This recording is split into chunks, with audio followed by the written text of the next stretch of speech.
Kubongkar aib perselingkuhan suamiku dengan pelayan toko kami. Bukannya merasa bersalah, dia justru memilih pelakor itu yang ternyata sedang hamil dan meminta cerai. Aku mengiyakan permintaannya, namun kuberi satu syarat mutlak. Syarat yang akan membuat mereka berdua hancur dan menyesal seumur hidup di depan hakim pengadilan. Sembari bersiap mendengarkan kisah ini, yuk, absen dulu di kolom komentar, dari kota mana saja kalian menonton. Jangan lupa dukung channel ini dengan like dan subscribe ya, supaya kami makin semangat mempersembahkan cerita yang lebih menarik lagi. Namaku Ayana. Usiaku menginjak 28 tahun saat badai besar itu menghantam rumah tanggaku. Aku dan Mas Surya sudah membina pernikahan ini selama 5 tahun. Sejak awal menikah, kami berdua sepakat untuk tidak bekerja di kantoran dan memilih merintis usaha sendiri. Berbekal tabungan bersama dan sedikit bantuan jaringan relasi dari ayahku, kami membuka sebuah toko grosir sembako yang cukup besar di kawasan strategis kota. Tahun-tahun pertama adalah masa yang penuh perjuangan. Kami berdua bekerja keras dari pagi buta hingga larut malam. Aku yang mengurus bagian pemesanan barang ke distributor, sementara Mas Surya yang mengurus operasional di lapangan. Hubungan kami sangat harmonis. Mas Surya adalah sosok suami yang hangat, perhatian, dan selalu menghargai setiap tetes keringat yang kukeluarkan untuk toko kami. Semua jerih payah itu membuahkan hasil. Memasuki tahun keempat, toko kami berkembang pesat. Omzet per hari mencapai angka yang fantastis, pelanggan kami tersebar di berbagai kecamatan, dan kami akhirnya bisa mempekerjakan beberapa karyawan tambahan untuk meringankan beban kerja. Namun, kenyamanan finansial ternyata membawa perubahan yang tidak pernah kuduga sebelumnya. Semakin besar toko kami, semakin Mas Surya terlihat berjarak. Perubahan itu tidak terjadi dalam semalam, melainkan merayap pelan-pelan seperti racun. Awalnya, dia mulai jarang makan malam di rumah. Alasannya selalu sama, sibuk mengurus rekapitulasi keuangan harian dan mengecek stok barang di gudang. Sebagai istri yang tahu betul bagaimana lelahnya mengurus toko, aku selalu memaklumi. Aku menyiapkan air hangat, memasakkan makanan kesukaannya, dan memijat bahunya saat dia pulang dengan wajah lelah. Tetapi, lama-kelamaan alasan itu mulai terasa tidak masuk akal.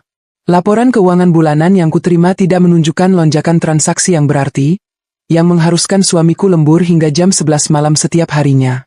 Kecurigaanku mulai tumbuh seperti benih yang disiram air hujan. Puncaknya terjadi pada suatu malam, sekitar 2 minggu sebelum hari ulang tahun pernikahan kami yang kelima. Malam itu, Mas Surya sudah tertidur pulas karena kelelahan. Aku sedang merapikan pakaian kotornya untuk dimasukkan ke dalam mesin cuci. Seperti biasa, aku memeriksa saku kemeja dan celananya agar tidak ada kertas atau uang yang ikut tercuci. Saat tanganku merogoh saku celana panjang kain yang ia pakai hari itu, jemariku menyentuh secari kertas kecil yang terlipat rapi. Aku menariknya keluar dan membukanya. Itu adalah sebuah struk pembelian dari toko perhiasan ternama di pusat perbelanjaan. Di sana tertera pembelian sebuah kalung emas putih dengan liontin berlian seberat 5 gram. Total harganya mencapai 7 juta rupiah. Tanggal pembeliannya adalah hari itu juga, tepat pada jam makan siang. Jantungku berdebar kencang, namun bukan karena marah. Saat itu, pikiran positifku masih mendominasi. Aku tersenyum sendiri di ruang cuci yang sepi. Aku mengira Mas Surya sengaja membeli kalung itu sebagai kejutan untuk hari ulang tahun pernikahan kami nanti.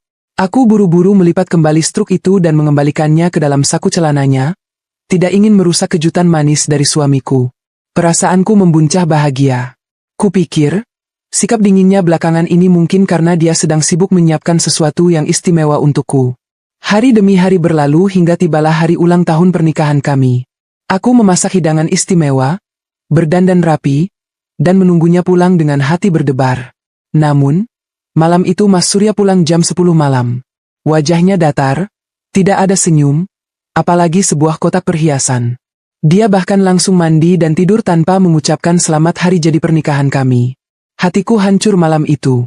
Aku menangis tertahan di sebelah suamiku yang mendengkur pelan. Keesokan paginya, saat sarapan, aku tidak bisa menahan diri lagi. Aku bertanya padanya dengan nada selembut mungkin, mencoba mencari tahu kebenaran tanpa terkesan menuduh. Mas, kemarin aku cuci celana Mas, terus nggak sengaja lihat ada struk pembelian kalung emas putih. Mas beli perhiasan buat siapa? Buat ibu mertua? Ya? Pancingku pelan sambil menuangkan kopi ke cangkirnya. Gerakan tangan Mas Surya yang sedang mengambil roti tawar tiba-tiba terhenti. Wajahnya memucat sesaat, Matanya bergerak gelisah menghindari tatapanku. Dia berdeham pelan sebelum menjawab dengan nada yang sengaja dibuat santai namun terdengar sangat kaku. Oh, itu bukan buat Mas. Aye. Itu titipan si Anton. Dia kan mau ngelamar pacarnya, tapi dia nggak ngerti soal perhiasan perempuan, makanya dia minta tolong Mas temenin dan bayarin dulu pakai kartu Mas karena limit kartunya lagi penuh. Nanti juga diganti sama dia. Jawabnya panjang lebar, terlalu panjang untuk sebuah alasan yang sederhana. Insting perempuanku berteriak bahwa dia berbohong. Anton adalah sahabatnya yang bahkan belum punya pekerjaan tetap. Bagaimana mungkin dia membeli kalung seharga 7 juta rupiah? Namun, aku memilih diam. Aku mengangguk pelan seolah percaya, menelan ludah pahit yang mengganjal di tenggorokanku. Aku tahu, mendebatnya tanpa bukti hanya akan memicu pertengkaran yang sia-sia. Aku butuh bukti nyata. Sejak hari itu, aku mulai memperhatikan setiap gerak-gerik Mas Surya. Aku mulai sering datang ke toko secara mendadak pada siang hari dengan alasan mengantarkan bekal makan siang. Di sanalah aku mulai menyadari sesuatu yang janggal. Kami memiliki 3 orang karyawan. 2 orang laki-laki sebagai tenaga angkut barang, dan 1 orang perempuan bernama Rina sebagai pelayan di bagian depan dan kasir. Rina adalah karyawan baru yang dipekerjakan Mas Surya sekitar 4 bulan lalu tanpa persetujuanku. Usianya baru 21 tahun, masih sangat muda dan memiliki paras yang cukup manis. Namun, yang selalu menggangguku adalah penampilannya. Untuk ukuran seorang pelayan toko grosir yang berdebu dan sibuk, Rina selalu memakai pakaian yang terlalu ketat, riasan wajah yang tebal, dan parfum yang baunya sangat menyengat. Suatu siang, saat aku datang membawakan rantang berisi ayam woku kesukaan Mas Surya, aku memergoki Rina sedang tertawa manja di meja kasir sementara Mas Surya berdiri sangat dekat dengannya. Jarak mereka jelas bukan jarak profesional antara atasan dan bawahan. Saat melihatku masuk, keduanya langsung salah tingkah. Mas Surya buru-buru melangkah mundur dengan wajah tegang, sementara Rina membenarkan rambutnya dengan gaya acuh tak acuh. Ada Mbak Ayana. Tumben siang-siang kesini, sapa Rina tanpa beranjak dari kursi kasirnya. Nada suaranya tidak menunjukkan rasa hormat sedikit pun. Dia tidak memanggilku, Ibu, seperti karyawan lainnya. Matanya menatapku dari atas ke bawah, seolah menilai penampilanku yang saat itu hanya memakai daster rumahan yang dilapisi kardigan panjang, tanpa riasan apapun di wajahku. Iya, nganterin makan buat Mas Surya. Tolongnya, Rina, kalau kerja fokus layani pembeli, jangan malah ngobrol terus sama Mas Surya. Kasihan pembeli yang antre. Tegurku tegas namun tetap menjaga nada suaraku agar tidak terlalu tinggi. Aku tidak menyangka Mas Surya justru marah mendengar teguranku. Dia melangkah maju dan menatapku tajam. Kamu ini apa-apaan sih? Aye? Datang-datang malah marah-marah. Rina itu lagi nanya soal daftar harga barang baru yang masuk. Bukan lagi ngobrol sembarangan. Kalau kamu cuma mau bikin ribut, mending pulang saja. Bikin malu dilihat pelanggan. Kata-kata Mas Surya seperti tamparan keras di wajahku. Dia memarahi istrinya sendiri di depan karyawan demi membela perempuan lain.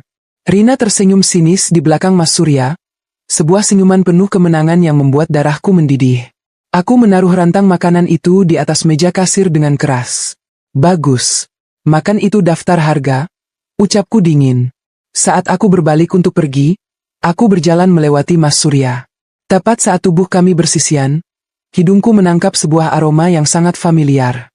Aroma parfum vanila yang manis dan menyengat. Aroma itu persis sama dengan parfum yang dipakai Rina, dan aroma yang sama persis dengan bau yang menempel di kerah kemeja suamiku saat dia pulang larut malam 3 hari yang lalu. Semuanya menjadi terang benderang di kepalaku. Kepingan-kepingan puzzle itu menyatu membentuk gambar yang mengerikan. Kalung emas putih, jam pulang yang larut, sikap dinginnya padaku, dan sekarang, aroma parfum ini. Aku pulang ke rumah dengan dada yang terasa sesak seolah dihimpit batu besar. Sore harinya, aku pergi ke rumah orang tuaku. Aku menangis sejadi-jadinya di pangkuan ibuku.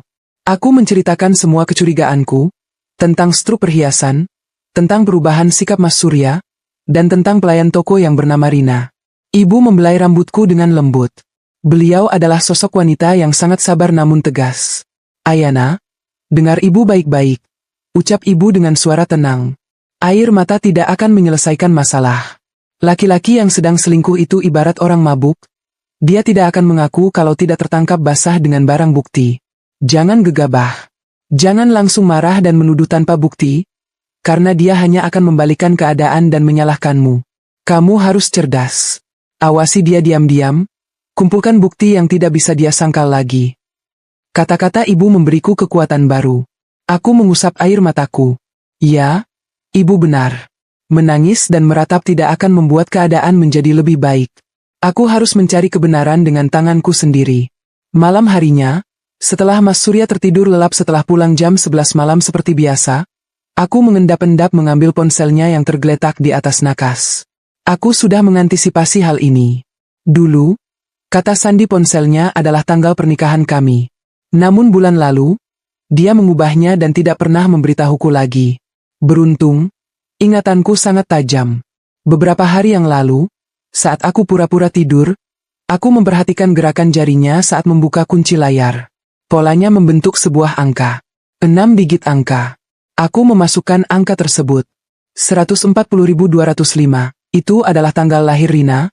Tanggal yang kulihat dari salinan KTP-nya saat pertama kali ia melamar kerja di toko kami. Klik. Layar ponsel itu terbuka. Hatiku bergemuruh hebat, antara marah, jijik, dan kecewa. Aku tidak membaca pesan-pesannya karena aku tahu itu hanya akan membuat emosiku meledak malam ini juga. Tujuanku malam ini bukan untuk membaca obrolan kotor mereka. Aku langsung membuka pengaturan ponselnya, dan menginstal sebuah aplikasi pelacak lokasi yang sengaja kusembunyikan ikonnya agar tidak terlihat di layar utama. Aplikasi ini terhubung langsung ke ponselku. Setelah memastikan aplikasi itu berjalan sempurna, aku mengembalikan ponselnya ke tempat semula. Aku menatap wajah suamiku yang sedang tertidur pulas. Wajah yang dulu sangat kucintai, kini terasa sangat asing dan menjijikkan bagiku. Mulai detik ini, aku tidak akan menjadi istri yang buta dan tuli. Aku akan mengikuti permainannya. Aku sudah menghubungi Pak Yanto, seorang petugas keamanan lingkungan yang sangat mengenalku dengan baik sejak kecil, untuk memantau ruko toko kami setelah jam tutup. Aku akan membuktikan firasatku, dan jika benar firasat itu terbukti, aku bersumpah akan membuat Mas Surya menyesali hari di mana dia memutuskan untuk mengkhianatiku. Aku, Ayana, bukanlah wanita lemah yang bisa dibuang begitu saja. Permainan baru saja dimulai. Hari-hari berikutnya terasa seperti berjalan di atas bara api. Aku harus berpura-pura bersikap biasa saja di depan Mas Surya, menyiapkan sarapannya dengan senyum yang dipaksakan, dan mengantarnya berangkat kerja seolah aku tidak tahu apa-apa. Di balik sikap tenangku, setiap jam, setiap menit, aku terus memantau pergerakannya melalui aplikasi pelacak di ponselku. 1 minggu berlalu sejak aku memasang pelacak itu. Selama seminggu itu pula, pola yang sama terus berulang. Toko kami resmi tutup pada jam 8 malam. Karyawan angkut barang biasanya pulang tepat waktu.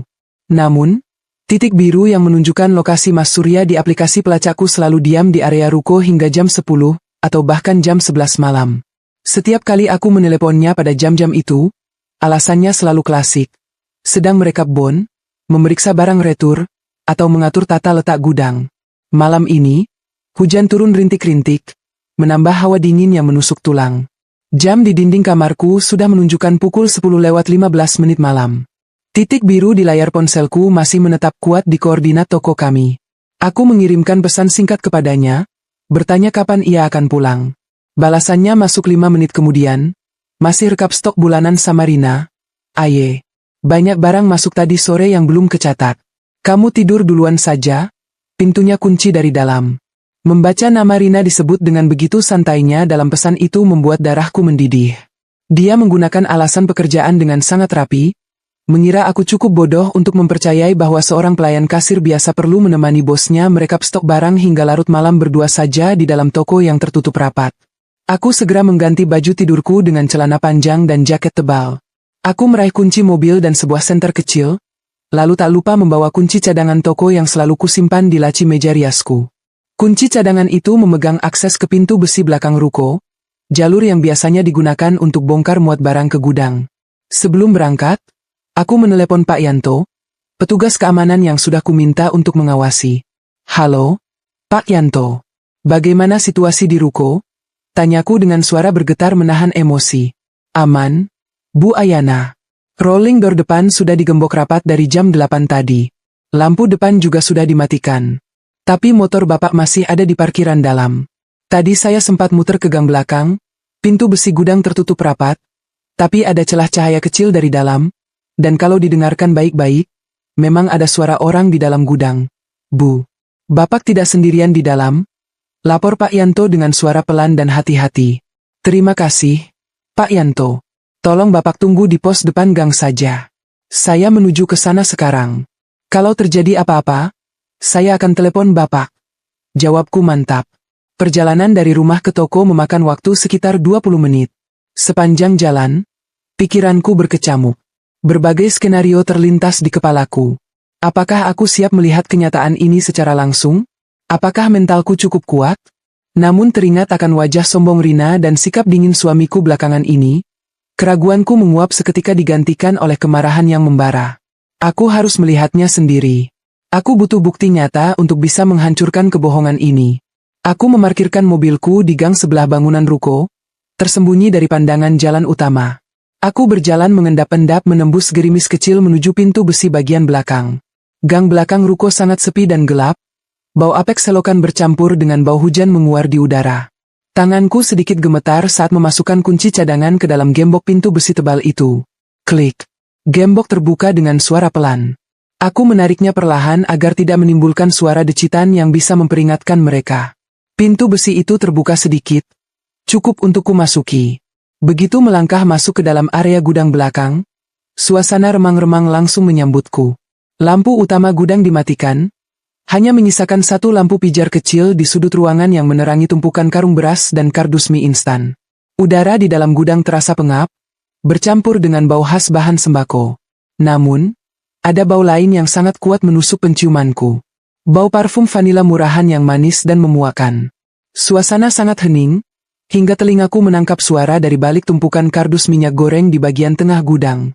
Suara tawa pelan yang disusul oleh bisikan manja seorang perempuan.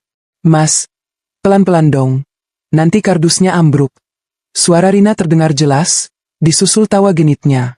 Biarin aja ambruk, besok kan gampang disusun lagi. Kamu kok cantik banget sih malam ini? Itu suara suamiku. Suara Mas Surya, laki-laki yang berjanji di depan penghulu untuk selalu menjagaku. Laki-laki yang kubantu bangun dari titik nol hingga bisa memiliki toko sebesar ini. Gombal terus. Mas, kapan sih kamu mau cerain istri kamu yang kaku kayak kanebo kering itu? Aku udah nggak sabar pengen jadi nyonya di toko ini. Lagian, masa kamu nggak malu sih? Istri sendiri nggak bisa dandan, bisanya cuma ngatur-ngatur doang di rumah. Rengek Rina dengan nada manja yang membuatku ingin muntah. Sabar, sayang. Pelan-pelan. Aku lagi cari celah biar pas cerai nanti, toko ini mutlak jatuh ke tangan aku. Kamu tenang aja, posisinya dia bakal aku gantiin sama kamu. Jawab Surya dengan suara beratnya, disusul suara decakan ciuman. Duniaku serasa berhenti berputar. Udara seolah tersedot habis dari paru-paruku. Kakiku terasa lemas seperti jeli. Kenyataan ini jauh lebih menyakitkan daripada sekadar melihat struk perhiasan. Mendengar langsung dari mulut suamiku sendiri bahwa ia merencanakan perceraian dan ingin menguasai toko yang kubangun dengan susah payah ini demi perempuan gatal di hadapannya, meruntuhkan seluruh sisa cinta yang masih kumiliki untuknya. Rasa sedihku tiba-tiba menguap, berganti menjadi kemarahan dingin yang membekukan aliran darahku. Aku tidak akan menangis. Tidak di depan pengkhianat menjijikan ini. Dengan langkah mantap, aku berjalan melewati tumpukan kardus itu. Senter di tanganku kunyalakan dan kuarahkan tepat ke sumber suara. Cahaya terang seketika menyilaukan pandangan mereka. Pemandangan di depanku sungguh membuat perutku mual. Di atas tumpukan karung beras yang dilapisi selembar terpal, Mas Surya dan Rina sedang berpelukan erat dalam kondisi pakaian yang sudah berantakan. Kemeja Mas Surya sudah terbuka setengah, sementara Rina hanya mengenakan pakaian dalam bagian atasnya. Bajunya tergeletak di lantai semen gudang. Siapa itu? Bentak Mas Surya kaget, menyipitkan matanya karena silau. Rina menjerit tertahan dan buru-buru menarik terpal kotor di dekatnya untuk menutupi tubuhnya. Aku menurunkan arah senterku sedikit agar wajahku terlihat jelas oleh mereka. Rekapitulasi stok yang sangat luar biasa detail, Mas Surya, ucapku dengan suara yang begitu tenang dan datar, hingga mengejutkanku sendiri. Mata Mas Surya terbelalak lebar seakan melihat hantu. Wajahnya yang tadinya memerah kini berubah seputih kertas. Ayana, ngapain kamu di sini? Serunya panik, buru-buru mengancingkan kemejanya dengan tangan gemetar. Aku menyilangkan tangan di depan dada, menatap dua manusia hina di depanku dengan tatapan jijik. Tentu saja mengecek kinerja karyawanku yang rajin lembur setiap malam. Ternyata, lemburnya di atas karung beras.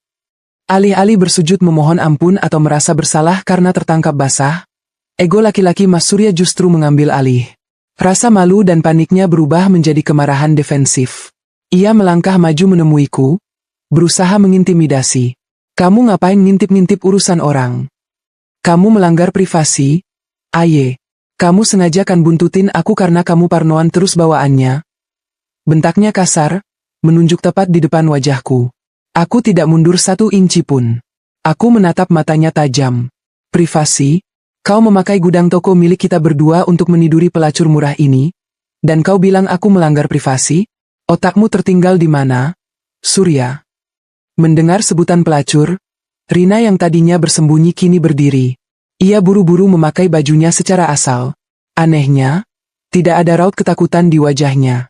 Perempuan itu justru tersenyum sinis, sebuah senyuman penuh kemenangan.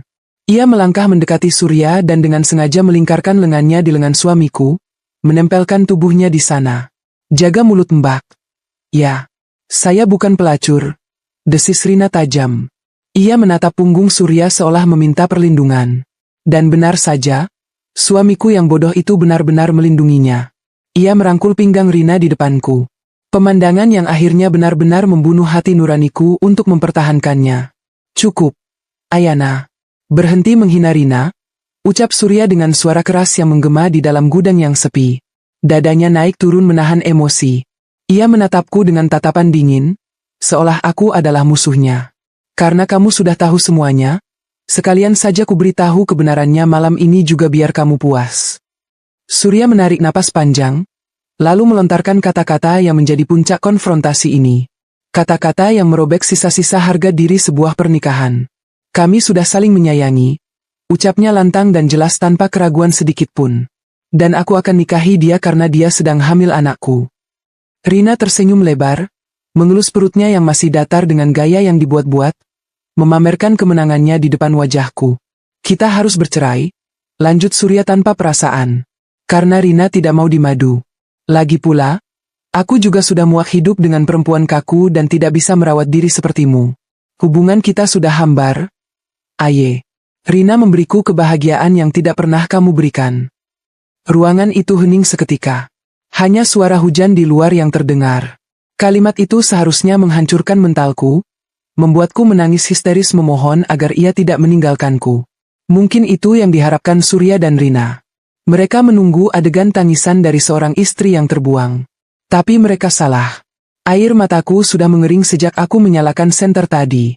Yang tertinggal di dalam diriku kini hanyalah otak yang bekerja sangat rasional dan penuh perhitungan. Aku menatap wajah suamiku yang sombong, dan pelayan toko yang merasa telah memenangkan trofi paling berharga di dunia. Perlahan, bibirku menarik sebuah senyuman. Bukan senyuman sedih, melainkan senyuman tipis yang sangat dingin dan mematikan. Aku menganggukkan kepalaku pelan, menatap lurus ke mata Surya. Baik, jawabku singkat, suaraku memecah keheningan dengan ketenangan yang menakutkan. Mendengar jawabanku yang tanpa perlawanan, kening Surya berkerut bingung.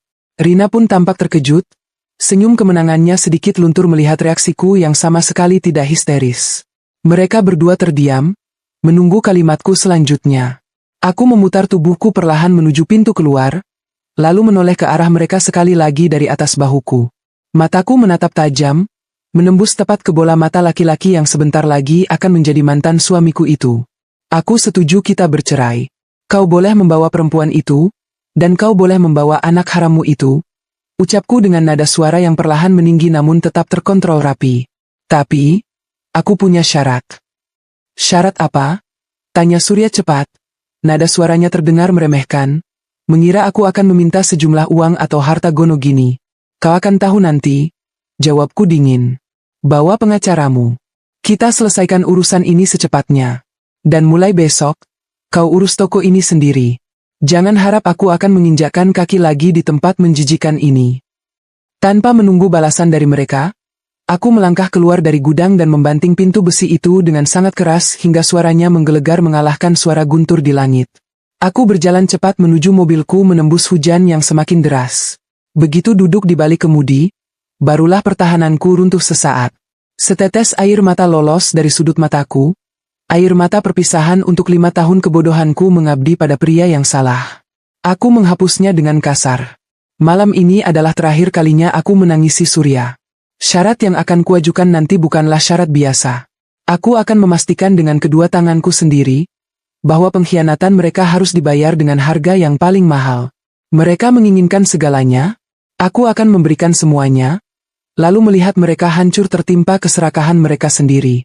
Tunggu tanggal mainnya, Mas Surya. Pagi itu terasa berbeda. Udara di dalam rumah yang kami tempati selama 5 tahun ini terasa sangat dingin dan mencekik. Sinar matahari yang menembus celah gorden kamar sama sekali tidak membawa kehangatan. Aku terbangun dengan mata yang sembab, sisa dari sedikit air mata yang lolos tadi malam saat aku menyetir pulang menembus hujan. Namun, kepalaku terasa sangat jernih. Hatiku yang kemarin hancur berkeping-keping, kini telah membeku menjadi balok es yang keras dan tajam. Aku tidak membuang waktu untuk meratapi nasib. Segera setelah aku bangkit dari tempat tidur, aku menarik sebuah koper besar dari atas lemari dan mulai memasukkan pakaianku serta barang-barang pribadiku. Aku tidak akan tinggal satu atap lagi dengan laki-laki pengkhianat itu. Setiap sudut rumah ini mengingatkanku pada janji-janji manisnya yang ternyata hanyalah kebohongan belaka. Saat aku sedang melipat beberapa kemeja kerjaku, pintu kamar terbuka. Mas Surya berdiri di ambang pintu dengan wajah kusut dan mata kemerahan. Dia pasti baru pulang pagi ini. Entah dari mana, mungkin dari tempat kos Rina atau entah di mana mereka menghabiskan sisa malam setelah aku memergoki perbuatan kotor mereka di gudang toko. Dia melihat koper yang terbuka di atas kasur dan tumpukan bajuku. Sudut bibirnya terangkat membentuk senyuman sinis yang sangat menyebalkan. Tidak ada raut penyesalan sama sekali di wajahnya. Laki-laki itu benar-benar merasa dirinya berada di atas angin karena aku mengiyakan permintaannya untuk bercerai tanpa perlawanan histeris seperti yang mungkin ia bayangkan. Baguslah kalau kamu sadar diri dan langsung berkemas, ucap Mas Surya sambil melangkah masuk ke dalam kamar, mencampakkan jaketnya begitu saja ke atas kursi riasku. Aku tidak perlu repot-repot mengusirmu. Bawa semua barangmu. Untuk urusan surat cerai, aku akan segera mendaftarkannya ke pengadilan agama. Kamu tinggal tunggu panggilan saja. Semakin cepat urusan ini selesai, semakin baik untukku dan Rina. Aku menghentikan gerakanku, meletakkan setumpuk baju ke dalam koper, lalu menoleh menatapnya dengan tenang. Rasanya luar biasa aneh melihat pria yang dulu sangat kupuja kini terlihat begitu menjijikkan di mataku. Aku bahkan tidak merasa marah mendengar nada suaranya yang merendahkan. Aku hanya merasa kasihan pada kebodohannya. Kau tidak perlu repot-repot mendaftarkannya, Mas, kataku dengan suara datar yang sangat dingin. Pengacaraku yang akan mengurus semuanya. Kau hanya perlu datang dan menandatangani apa yang harus kau tandatangani. Bukankah tadi malam aku sudah bilang kalau aku punya syarat? Mas Surya mendengus kasar, lalu berjalan menuju lemari pakaian untuk mengambil handuk. Syarat apa lagi? Kamu mau minta uang? Mau minta bagian harta Gonogini? Dengar ya, Ayana, toko itu aku yang kelola setiap hari. Aku yang banting tulang melayani pelanggan, memanggul barang, dan memastikan semuanya berjalan lancar. Kamu cuma duduk manis di rumah terima laporan. Jadi jangan harap kamu bisa mengambil toko itu dariku. Rina lebih pantas mendampingiku mengurus toko itu karena dia tahu betul kerasnya bekerja di lapangan, tidak sepertimu. Aku hampir saja tertawa mendengar ucapannya. Betapa butanya laki-laki ini oleh kesombongan dan hawa nafsu. Dia benar-benar mengira bahwa otot yang dia gunakan untuk mengangkat kardus mie instan adalah kunci utama kesuksesan bisnis kami, melupakan siapa yang membangun fondasi sistemnya, siapa yang mencari relasi distributor, dan uang siapa yang pertama kali memutar roda bisnis itu. Aku tidak tertarik untuk berdebat denganmu pagi ini, sahutku sambil menutup resleting koper dengan sekali tarikan kuat. Kita bertemu jam 2 siang ini di kafe dekat alun-alun kota. Bawa perempuan simpananmu itu sekalian jika kau mau. Pengacaraku akan menyiapkan draft kesepakatannya. Jika kau setuju dengan syaratku, proses cerai ini akan berjalan sangat cepat dan mulus. Kau bisa segera menikahi selingkuhanmu yang sedang hamil itu dan mengambil alih toko kesayanganmu. Tapi jika kau menolak, aku pastikan proses ini akan berlarut-larut sampai anak harammu itu lahir tanpa status yang jelas. Tanpa menunggu jawabannya, aku menarik koperku keluar dari kamar, meninggalkan Mas Surya yang terdiam kaku mencerna kata-kataku. Aku melangkah keluar dari rumah itu tanpa menoleh ke belakang lagi. Udara di luar terasa jauh lebih segar. Aku menyalakan mesin mobil dan melaju menuju kantor Pak Dharma, seorang pengacara keluarga yang juga merupakan teman baik ayahku. Pertemuan dengan Pak Dharma memakan waktu hampir 3 jam. Aku menceritakan semuanya tanpa ada yang ditutupi. Tentang perselingkuhan itu, tentang kehamilan Rina, dan tentang rencana picik Mas Surya yang ingin menyingkirkanku demi menguasai toko grosir kami. Pak Dharma yang sudah menganggapku seperti keponakannya sendiri tampak sangat marah. Namun beliau adalah seorang profesional yang tahu persis bagaimana mengubah kemarahan menjadi sebuah senjata hukum yang mematikan. Kamu yakin ingin menyerahkan operasional toko itu begitu saja padanya, Ayana? Tanya Pak Dharma sambil membolak-balik berkas dokumen kepemilikan usaha yang kubawa. Beliau menatapku dari balik kacamata bacanya dengan tatapan menyelidik. Dari data yang kamu bawa ini, posisimu sangat kuat. Kita bisa saja merebut semuanya dan mendepak Surya tanpa memberinya sepeser pun. Aku tersenyum tipis, sebuah senyuman yang penuh perhitungan. Bukan itu tujuanku, Pak Dharma. Kalau aku langsung mengambil toko itu, dia hanya akan merasa menjadi korban dan mencari simpati orang lain. Aku ingin dia merasa menang di awal. Aku ingin dia dan perempuan itu masuk sendiri ke dalam jurang yang mereka gali. Aku ingin Bapak membuatkan sebuah surat kesepakatan pra-perceraian yang mengikat secara hukum. Aku mulai memaparkan rencanaku secara detail kepada Pak Dharma. Aku meminta beliau menyusun 2 syarat utama yang harus ditandatangani oleh Mas Surya di atas materai. Syarat pertama adalah pengakuan tertulis bahwa Mas Surya telah berselingkuh dan menghamili Rina, yang akan digunakan sebagai alasan tak terbantahkan dalam gugatan cerai agar prosesnya cepat diputus oleh hakim. Syarat kedua, dan ini adalah bagian yang paling krusial, aku bersedia melepaskan seluruh hak kelola dan manajemen toko grosir tersebut kepada Surya sepenuhnya sejak surat itu ditandatangani. Namun, sebagai kompensasi dari penyerahan hak kelola itu, Surya harus bertanggung jawab penuh atas seluruh tanggungan operasional toko yang sedang berjalan saat ini, tanpa terkecuali, dan membebaskanku dari segala tuntutan hutang piutang bisnis di masa depan. Pak Dharma mendengarkan penjelasanku dengan saksama. Perlahan, kerutan di keningnya memudar dan digantikan oleh seulas senyum mengerti. Beliau mengangguk-angguk pelan, memahami celah hukum dan jebakan psikologis yang sedang kubangun untuk mantan suamiku yang terlalu percaya diri itu. Ini sangat cerdik, Ayana. Sangat rapi. Puji Pak Dharma sambil mulai mengetik draft perjanjian di komputernya. Surya pasti hanya akan fokus pada kata, melepaskan hak kelola, dan tidak akan mempedulikan frasa, tanggungan operasional. Laki-laki yang sedang mabuk kepayang dan merasa paling pintar biasanya malas membaca rincian dokumen hukum. Dia akan mengira, tanggungan operasional, itu hanyalah biaya listrik atau gaji karyawan biasa. Tepat jam 2 siang, aku dan Pak Dharma sudah duduk di sudut kafe yang cukup sepi di dekat alun-alun kota. Aku memesan secangkir teh kamomil untuk menenangkan sarafku. Meskipun sejujurnya aku merasa sangat tenang dan memegang kendali penuh. 15 menit kemudian, pintu kafe terbuka. Mas Surya melangkah masuk, dan seperti dugaanku, dia tidak datang sendirian. Rina berjalan di sampingnya dengan langkah yang dibuat-buat anggun. Tangannya bergelayut manja di lengan Mas Surya. Penampilan Rina siang itu sungguh membuat mataku sakit. Ia memakai gaun ketat berwarna merah menyala yang sangat tidak cocok dipakai di siang bolong, dengan riasan wajah yang tebal dan perhiasan emas yang berlebihan menempel di leher dan pergelangan tangannya. Ia sengaja membusungkan dadanya dan sedikit menonjolkan perutnya yang sebenarnya belum terlihat membesar sama sekali. Rina menatapku dengan dagu terangkat, memamerkan senyum kemenangan seorang perebut suami orang yang merasa telah mencapai puncak kesuksesan. Mereka duduk di hadapanku dan Pak Dharma. Mas Surya menatap pengacaraku dengan tatapan waspada, namun tetap berusaha terlihat dominan. Jadi, apa syarat yang kamu maksud, Ayana? Jangan berbelit-belit. Toko sedang ramai, kami harus segera kembali bekerja, ucap Mas Surya membuka percakapan dengan nada sombong, seolah-olah dia adalah seorang direktur perusahaan multinasional yang waktunya sangat berharga. Aku meletakkan cangkir tehku dengan pelan, sama sekali tidak terpengaruh oleh provokasinya. Aku memberi isyarat kepada Pak Dharma, yang kemudian mengeluarkan 2 rangkap dokumen dari dalam tas kerjanya dan meletakkannya di atas meja, tepat di hadapan Mas Surya. Ini adalah draft kesepakatan yang harus kau tandatangani jika kau ingin aku segera menyingkir dari hidupmu dan melepaskan toko itu, kataku dengan nada suara yang sengaja kubuat terdengar pasrah dan lelah. Aku memainkan peran sebagai istri yang sudah menyerah pada keadaan, istri yang tidak sanggup lagi bertarung.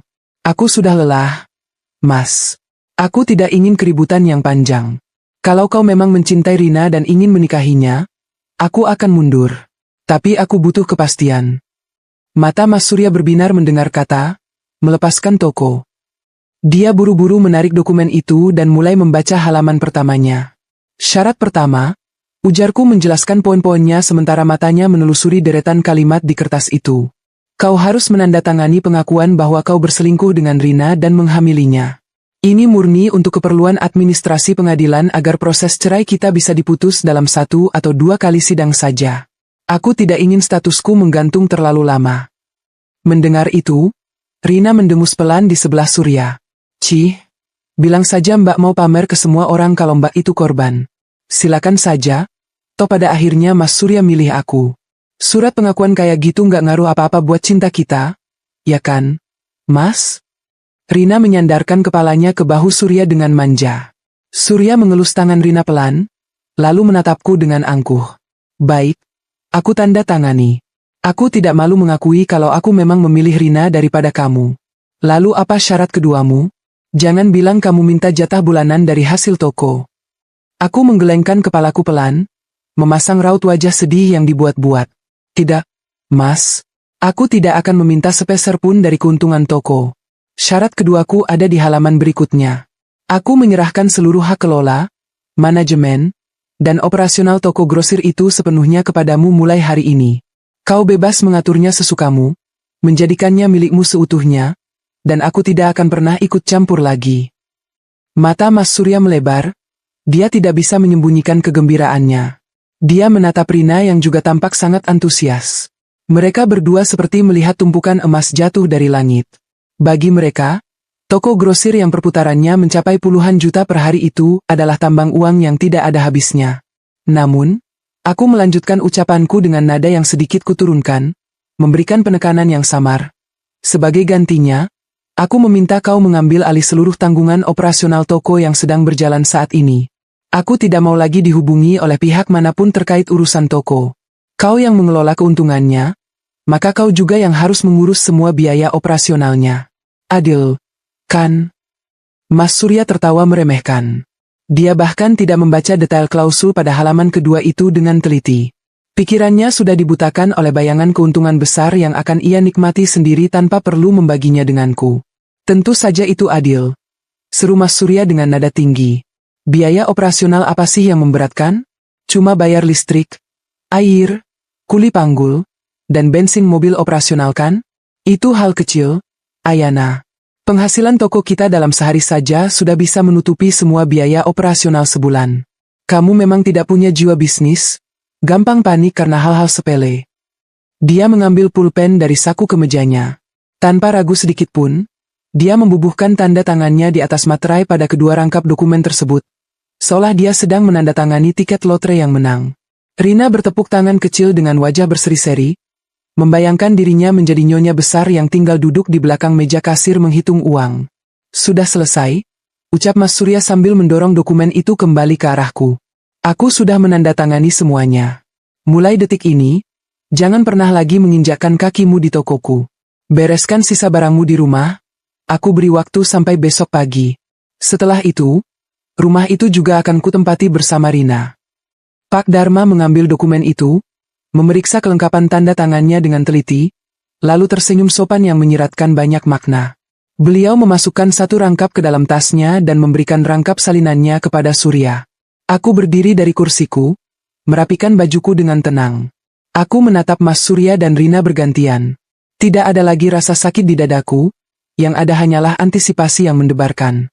Mereka baru saja menandatangani surat kematian finansial mereka sendiri, dan mereka bahkan tidak menyadarinya. Terima kasih atas kerjasamanya, Mas Surya, kataku dengan suara yang sangat lembut, berbanding terbalik dengan tatapan mataku yang setajam silet. Semoga kau dan Rina bisa mengelola toko kalian dengan sangat baik.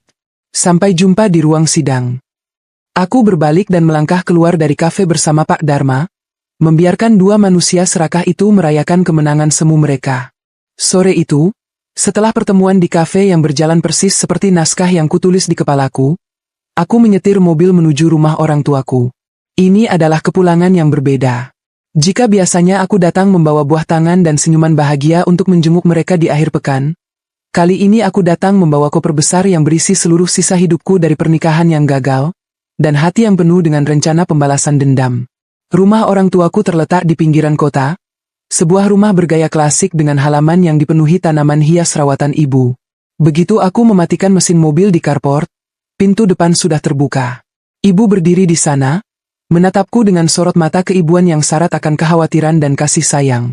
Beliau pasti sudah tahu dari Pak Dharma tentang pertemuanku dengan Mas Surya siang tadi. Di belakang ibu, ayah berdiri dengan tangan bersedekap, wajahnya mengeras menahan amarah yang tertahan. Aku keluar dari mobil, melangkah perlahan menghampiri mereka. Begitu aku mencapai teras, pertahanan emosional yang kubangun kuat-kuat sejak pagi tiba-tiba runtuh melihat pelukan ibu yang terbuka lebar. Aku menubrukkan diriku ke dalam pelukannya, membenamkan wajahku di bahunya yang hangat. Tidak ada tangisan histeris, hanya isakan pelan yang keluar dari dadaku yang sesak. Ibu membelai rambutku dengan lembut, membisikkan kata-kata penenang yang membuatku merasa aman. Sudah, Enduh. Kamu sudah aman sekarang. Kamu ada di rumahmu sendiri, bisik ibu sambil mengecup puncak kepalaku. Ayah menghampiri kami, tangannya yang kasar namun kokoh mengusap punggungku. Ayah sudah bilang sejak awal, laki-laki yang matanya terlalu liar tidak pantas mendapatkan perempuan sebaik dirimu. Ayana, kamu jangan bersedih terlalu lama. Kalau kamu izinkan, biar ayah yang datangi si Surya itu. Ayah buat perhitungan dengannya karena berani menyia-nyiakan anak perempuan ayah satu-satunya. Suara ayah menggelegar, syarat dengan emosi seorang ayah yang putrinya dilukai. Aku mengurai pelukanku dari ibu, menatap ayah dengan seulas senyum tipis sambil menghapus sisa air mataku. Tidak perlu mengotori tangan ayah untuk laki-laki seperti dia. Ayana sudah punya cara sendiri untuk memberinya pelajaran. Pelajaran yang akan membuatnya menyesal seumur hidup karena mengira Ayana adalah perempuan bodoh yang bisa diinjak-injak. Malam harinya, setelah makan malam yang sunyi, kami bertiga duduk di ruang keluarga bersama Pak Dharma yang sengaja datang berkunjung untuk mematangkan langkah selanjutnya. Di atas meja kaca ruang tamu, terhampar berbagai macam dokumen tebal. Buku tabungan, sertifikat, berkas kontrak, dan tumpukan kertas tagihan berlogo berbagai perusahaan distributor besar. Itulah senjata utamaku yang tidak pernah diketahui oleh Mas Surya. Jadi, kapan kamu mau mulai mengeksekusi rencanamu, Ayana? Tanya Pak Dharma sambil menyesap kopi hitam buatan ibu. Surya sudah menandatangani kesepakatan itu. Secara hukum, mulai hari ini segala bentuk operasional dan bebannya beralih kepadanya. Aku mengambil sebuah map berwarna biru dari tumpukan dokumen itu.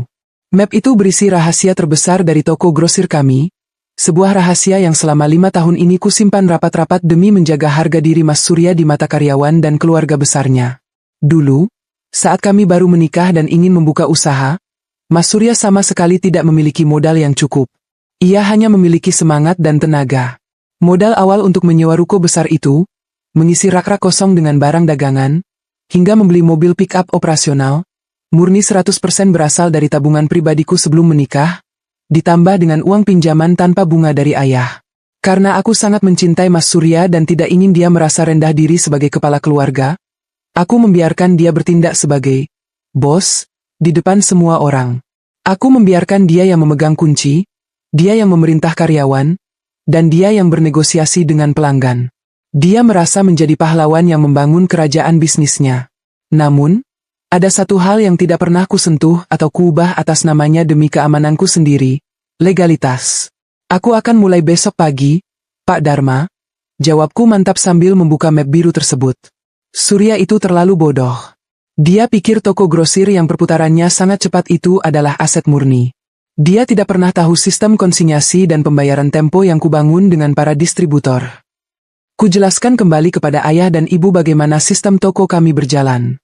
Bangunan ruko 3 lantai yang kami tempati bukanlah milik kami, melainkan ruko sewaan. Perjanjian sewanya mutlak atas nama ayahku, dan yang paling krusial adalah, masa sewa ruko tersebut akan habis dalam waktu kurang dari 2 minggu lagi, tepat di akhir bulan ini. Lebih jauh lagi, barang-barang yang menumpuk di gudang dan rak-rak toko, mulai dari puluhan karung beras, ratusan karton minyak goreng, hingga bertonton gula pasir, sebagian besar bukanlah barang yang sudah lunas dibeli. Itu adalah barang dari distributor besar yang menggunakan sistem pembayaran mundur atau tempo 1 bulan. Seluruh kontrak kerjasama dengan 6 distributor raksasa yang menyuplai barang ke toko kami ditandatangani murni atas namaku, Ayana, bukan atas nama Surya ataupun nama toko. Selama ini, akulah yang mengatur arus kas perputaran uang.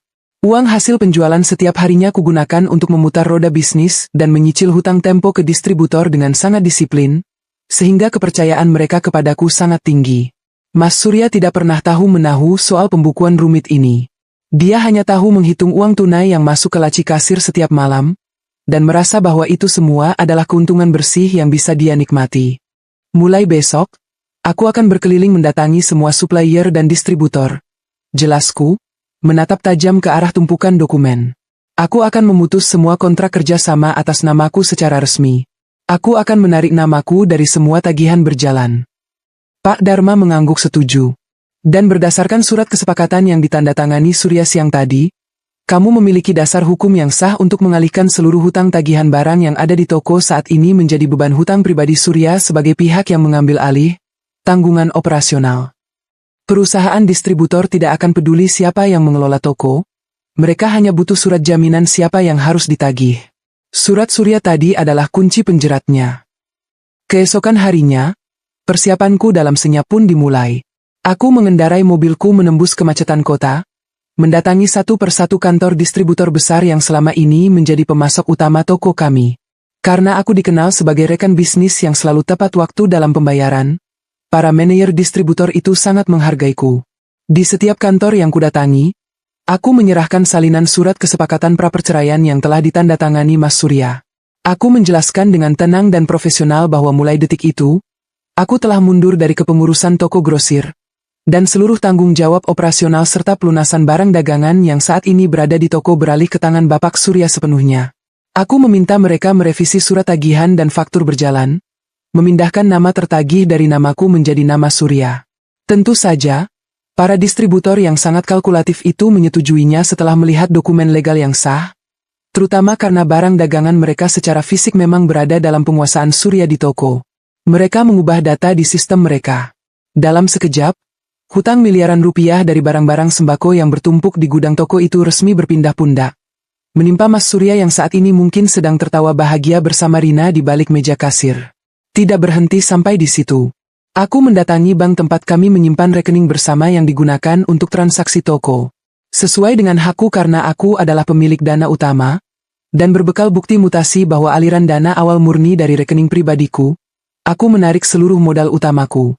Aku menguras isi rekening tersebut dan memindahkannya ke rekening pribadi milikku yang baru.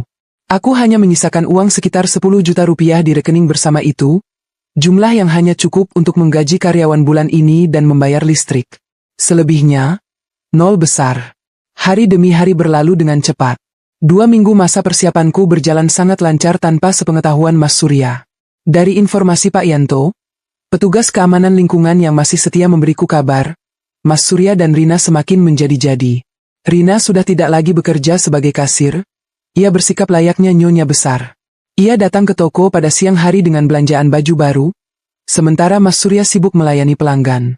Mereka bahkan menyewa kontraktor kecil untuk mulai merenovasi interior toko agar terlihat lebih modern, menggunakan sisa uang penjualan harian yang seharusnya disiapkan untuk membayar tagihan distributor bulan depan. Mendengar laporan itu, aku hanya tersenyum dingin di kamarku. Silakan renovasi sesukamu, Mas Surya. Silakan bersenang-senang dengan uang hasil penjualan beras dan minyak yang belum kau lunasi itu. Kau tidak tahu bahwa masa sewa rukomu akan habis 3 hari lagi, dan ayahku sudah menolak mentah-mentah opsi perpanjangan sewa kepada pemilik bangunan. Kau tidak tahu bahwa debt collector dari 6 distributor raksasa sedang memanaskan mesin motor mereka, bersiap mendatangi tokomu dengan faktur tagihan atas namamu karena jatuh temponya ada di akhir bulan ini. Hingga akhirnya, hari yang kutunggu-tunggu tiba. Pagi itu, seorang kurir dari pengadilan agama datang ke rumah orang tuaku. Ia mengantarkan sebuah amplop coklat resmi yang ditujukan kepadaku. Aku menandatangani tanda terima dan membuka amplop itu dengan tangan yang mantap. Itu adalah surat panggilan sidang perdana. Mas Surya ternyata benar-benar bergerak cepat mendaftarkan gugatan cerainya, dilengkapi dengan surat pengakuan perselingkuhan yang kutuliskan untuknya. Agendanya adalah mediasi dan pembacaan tuntutan. Aku menatap surat panggilan bersampul lambang keadilan itu. Jantungku berdetak dengan ritme yang tenang namun penuh tenaga. Ini bukanlah surat panggilan yang menakutkan, melainkan sebuah undangan resmi untuk menghadiri pertunjukan kehancuran yang telah kususun dengan sangat rapi. Aku melipat surat itu dan memasukkannya kembali ke dalam amplop. Aku berjalan menuju lemari, memilih sebuah setelan blazer berwarna hitam yang elegan dan tegas. Aku tidak akan datang ke persidangan nanti sebagai wanita yang hancur karena diselingkuhi. Aku akan datang sebagai Ayana yang baru. Wanita cerdas yang akan meruntuhkan istana pasir kesombongan mantan suaminya di depan mata hukum. Kau menginginkan semuanya, Mas? Bisikku pada diriku sendiri di depan cermin, mengulas senyum simpul yang mematikan. Akan kuberikan semuanya padamu. Semuanya, hingga tak tersisa apapun selain penyesalan yang akan mencekik lehermu. Sidang perdana besok akan menjadi panggung di mana topeng keangkuhannya mulai retak. Aku sudah sangat siap. Pagi itu, sinar matahari menembus jendela kamarku dengan sangat terang, seolah semesta ikut merayakan langkah baruku hari ini. Aku menatap pantulan diriku di cermin meja rias panjang yang dulu dibelikan oleh ayah. Hari ini adalah jadwal sidang perdana perceraianku dengan Surya di pengadilan agama. Tidak ada air mata, tidak ada raut wajah putus asa, dan sama sekali tidak ada sisa-sisa wanita lemah yang dulu selalu mengalah demi menjaga ego suaminya. Aku mengenakan setelan blazer berwarna hitam pekat yang dipadukan dengan celana bahan senada. Potongannya sangat pas di tubuhku, memberikan kesan tegas, elegan, dan profesional. Rambutku yang biasanya hanya kuikat asal saat mengurus pembukuan toko, kini kugerai rapi dengan sedikit sentuhan gelombang di bagian bawahnya. Aku memoleskan lipstik berwarna merah bata yang membuat wajahku terlihat segar namun berwibawa. Aku menyetir mobilku sendiri menuju gedung pengadilan agama. Sepanjang perjalanan, pikiranku melayang pada memori 5 tahun ke belakang. Betapa lucunya jalan hidup ini. Laki-laki yang dulu berjanji di depan penghulu untuk melindungiku, kini menjadi pihak yang secara resmi menggugat cerai diriku karena seorang pelayan toko. Namun, alih-alih merasa sedih, hatiku justru dipenuhi oleh ketenangan yang absolut. Ketenangan seorang pemburu yang sedang melihat mangsanya berjalan perlahan menuju perangkap yang telah disiapkan dengan sangat matang. Setibanya di pelataran parkir gedung pengadilan yang cukup ramai, aku melihat Pak Dharma sudah menungguku di dekat pintu masuk utama. Beliau tersenyum bangga melihat penampilanku. Kami berjalan beriringan menyusuri lorong pengadilan yang dipenuhi oleh berbagai macam raut wajah manusia. Ada yang menangis terseduh-seduh, ada yang berdebat sengit dengan pasangannya, dan ada pula yang tampak pasrah. Aku mengambil tempat duduk di kursi tunggu panjang yang terbuat dari besi, tidak jauh dari ruang mediasi yang telah ditentukan untuk kasusku. Tidak sampai 10 menit aku duduk, pemandangan yang sangat memuakkan akhirnya muncul di ujung lorong. Surya datang berjalan dengan dada membusung, mengenakan kemeja bermerek yang dulu kubelikan dari hasil jerih payahku melobi distributor beras. Di sampingnya, Rina bergelayut manja memegangi lengan Surya seolah takut laki-laki itu akan direbut oleh orang lain. Penampilan Rina hari ini benar-benar mengundang perhatian, namun bukan dalam artian yang baik. Perempuan itu mengenakan gaun ibu hamil yang sangat ketat, padahal perutnya baru sedikit membuncit. Yang paling mencolok adalah perhiasan yang menempel di tubuhnya. Rina memakai kalung emas putih, kalung yang struknya kutemukan di saku celana Surya tempo hari, ditambah dengan beberapa gelang emas kuning yang bergemerincing setiap kali ia menggerakkan tangannya. Ia sengaja memamerkan semua itu, memoles wajahnya dengan riasan yang terlalu tebal untuk ukuran sebuah persidangan di pagi hari. Saat pandangan kami bertemu, Surya tersenyum sinis. Ia tidak datang sendirian, melainkan didampingi oleh seorang pengacara muda yang terlihat sangat percaya diri, mungkin disewa menggunakan sisa uang di laci kasir tokoku. Mereka sengaja memilih tempat duduk tepat di seberangku. Rina menatapku dari atas ke bawah, lalu berbisik-bisik di telinga Surya sambil tertawa kecil, sengaja memprovokasiku. Aku sama sekali tidak terpancing. Aku hanya duduk tenang, menyilangkan kakiku, dan menatap lurus ke depan dengan ekspresi datar yang tidak bisa ditebak. Tak lama kemudian, seorang petugas memanggil nama kami melalui pengeras suara. Ini adalah tahap mediasi, sebuah prosedur wajib yang harus dilalui oleh setiap pasangan yang akan bercerai sebelum masuk ke pokok perkara persidangan. Hanya aku, Surya, dan seorang hakim mediator yang diizinkan masuk ke dalam ruangan kecil itu. Pengacara kami dan Rina harus menunggu di luar. Ruang mediasi itu berukuran tidak terlalu besar, udaranya terasa sedikit pengap meskipun pendingin ruangan menyala. Hakim mediator, seorang pria parubaya dengan wajah yang teduh dan bijaksana, mempersilakan kami duduk di hadapannya. Beliau membuka berkas gugatan yang diajukan oleh Surya, membacanya sekilas, lalu menatap kami bergantian dengan sorot mata yang penuh empati. Bapak Surya dan Ibu Ayana, sapa hakim mediator itu dengan suara yang berat namun menenangkan. Pernikahan kalian sudah berjalan selama 5 tahun. Ini bukan waktu yang singkat. Dalam berkas ini, Bapak Surya mengajukan gugatan cerai dengan alasan sudah tidak ada kecocokan dan adanya pihak ketiga. Sebelum kita melangkah lebih jauh, saya sebagai mediator berkewajiban untuk mendamaikan kalian berdua. Apakah benar-benar tidak ada ruang untuk memperbaiki rumah tangga ini? Mari kita bicarakan dengan kepala dingin. Mungkin ada kesalahpahaman yang bisa diselesaikan tanpa harus berujung pada perpisahan. Surya langsung menegakkan posisi duduknya. Ia memajukan tubuhnya ke arah meja, memasang raut wajah sok tersakiti namun penuh keangkuhan. Laki-laki itu mulai mengeluarkan semua topeng kebohongannya di depan hakim, mencoba membangun narasi bahwa dirinya adalah korban dari sebuah pernikahan yang tidak membahagiakan. Sudah tidak bisa, Pak Hakim, jawab Surya dengan nada suara yang dibuat-buat mantap. Keputusan saya sudah bulat 100%. Saya yang menggugat cerai karena saya sudah tidak tahan lagi hidup dengan Ayana. Sebagai istri, dia sama sekali tidak bisa menghargai saya sebagai kepala keluarga. Dia selalu sibuk sendiri, tidak pandai merawat diri, dan sikapnya sangat kaku. Rumah tangga kami rasanya seperti kuburan, dingin dan tidak ada kehangatan. Surya menarik napas panjang, lalu melanjutkan pidato narsisnya dengan tanpa malu sedikitpun. Lagi pula, saya sudah menemukan kebahagiaan yang sesungguhnya bersama perempuan lain yang saat ini sedang menunggu saya di luar ruangan. Perempuan itu, Rina, sedang mengandung anak saya. Darah daging saya sendiri. Saya harus bertanggung jawab sebagai laki-laki sejati dan menikahinya. Ayana juga sudah mengetahui hal ini dan dia menolak untuk dimadu. Jadi, perceraian ini adalah satu-satunya jalan keluar yang paling logis dan menguntungkan semua pihak. Saya tidak ingin menunda-nunda lagi, Pak Hakim. Hakim mediator itu menghela napas panjang mendengar pengakuan Surya yang begitu terang-terangan dan tidak menunjukkan rasa penyesalan sama sekali. Beliau kemudian menoleh ke arahku, menatapku dengan pandangan yang menyiratkan rasa kasihan.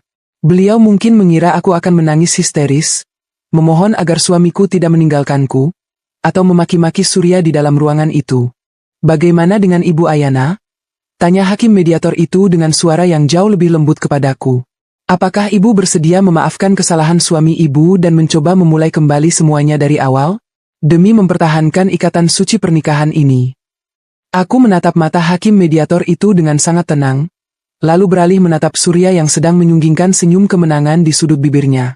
Di dalam dadaku, tidak ada lagi ruang untuk rasa sakit. Yang ada hanyalah kepastian bahwa aku sedang mengambil keputusan yang paling tepat dalam hidupku. Terima kasih atas nasihat dan iktikat baik Bapak Hakim, kataku dengan suara yang sangat jernih, tegas, dan tidak bergetar sedikitpun. Keheningan ruangan itu membuat suaraku terdengar semakin berwibawa. Namun, saya sepenuhnya sejalan dengan keinginan Bapak Surya. Saya menolak untuk dimadu, dan saya menolak untuk hidup bersama laki-laki yang telah merendahkan martabat pernikahan kami dengan meniduri karyawannya sendiri di dalam gudang tempat kami mencari nafkah. Aku memberikan penekanan pada setiap kata yang kuucapkan, membuat raut wajah Surya sedikit menegang meskipun ia berusaha keras untuk tetap terlihat santai. Tidak ada yang perlu dipertahankan dari kebohongan, Pak Hakim, lanjutku dengan mantap. Saya menyetujui gugatan cerai ini tanpa paksaan dari pihak manapun.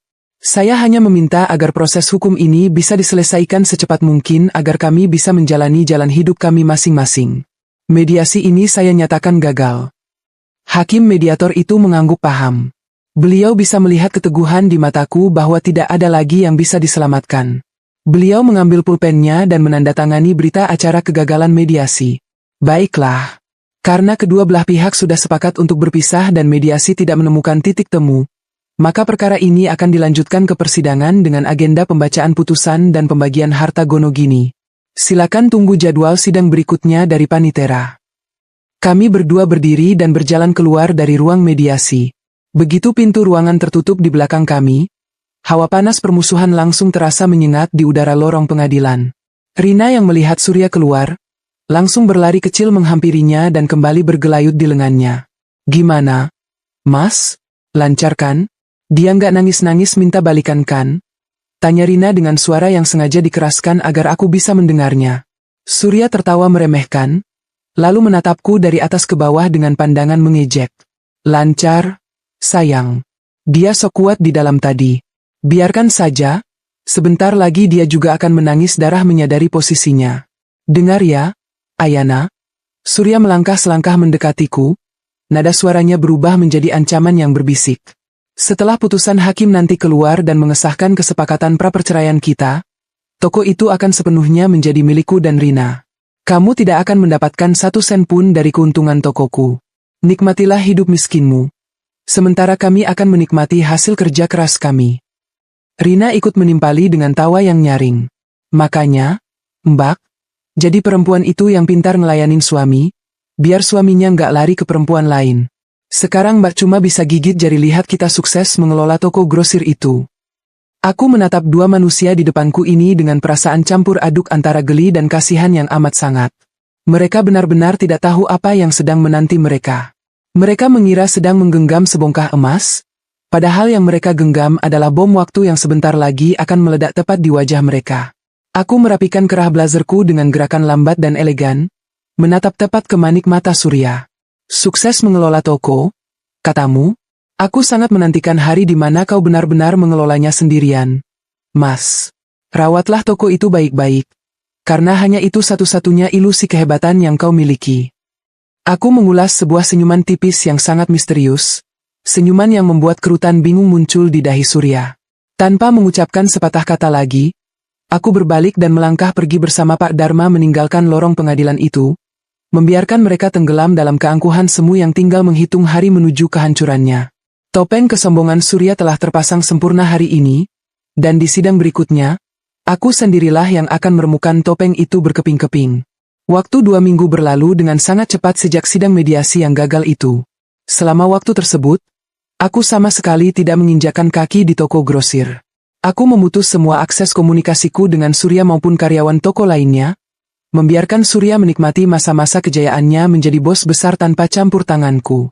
Namun, dari laporan diam-diam Pak Yanto, aku tahu bahwa segalanya mulai terasa aneh di sana. Distributor mulai menunda pengiriman barang, dan beberapa kali terlihat pria-pria berbadan tegap membawa map tagihan datang mencari Surya, meskipun Surya selalu berhasil berkelit dengan alasan sedang sibuk mengurus perceraian. Ia sama sekali belum menyadari kedalaman jurang yang sedang ia injak. Hari ini adalah hari penentuan. Sidang putusan cerai sekaligus pembagian harta gonogini. Suasana ruang sidang utama pengadilan agama terasa jauh lebih formal dan menegangkan dibandingkan ruang mediasi. Aku duduk di kursi penggugat bersama Pak Dharma, sementara Surya duduk di kursi tergugat bersama pengacaranya yang tampak sangat rileks, sibuk menyusun kertas-kertas di atas mejanya.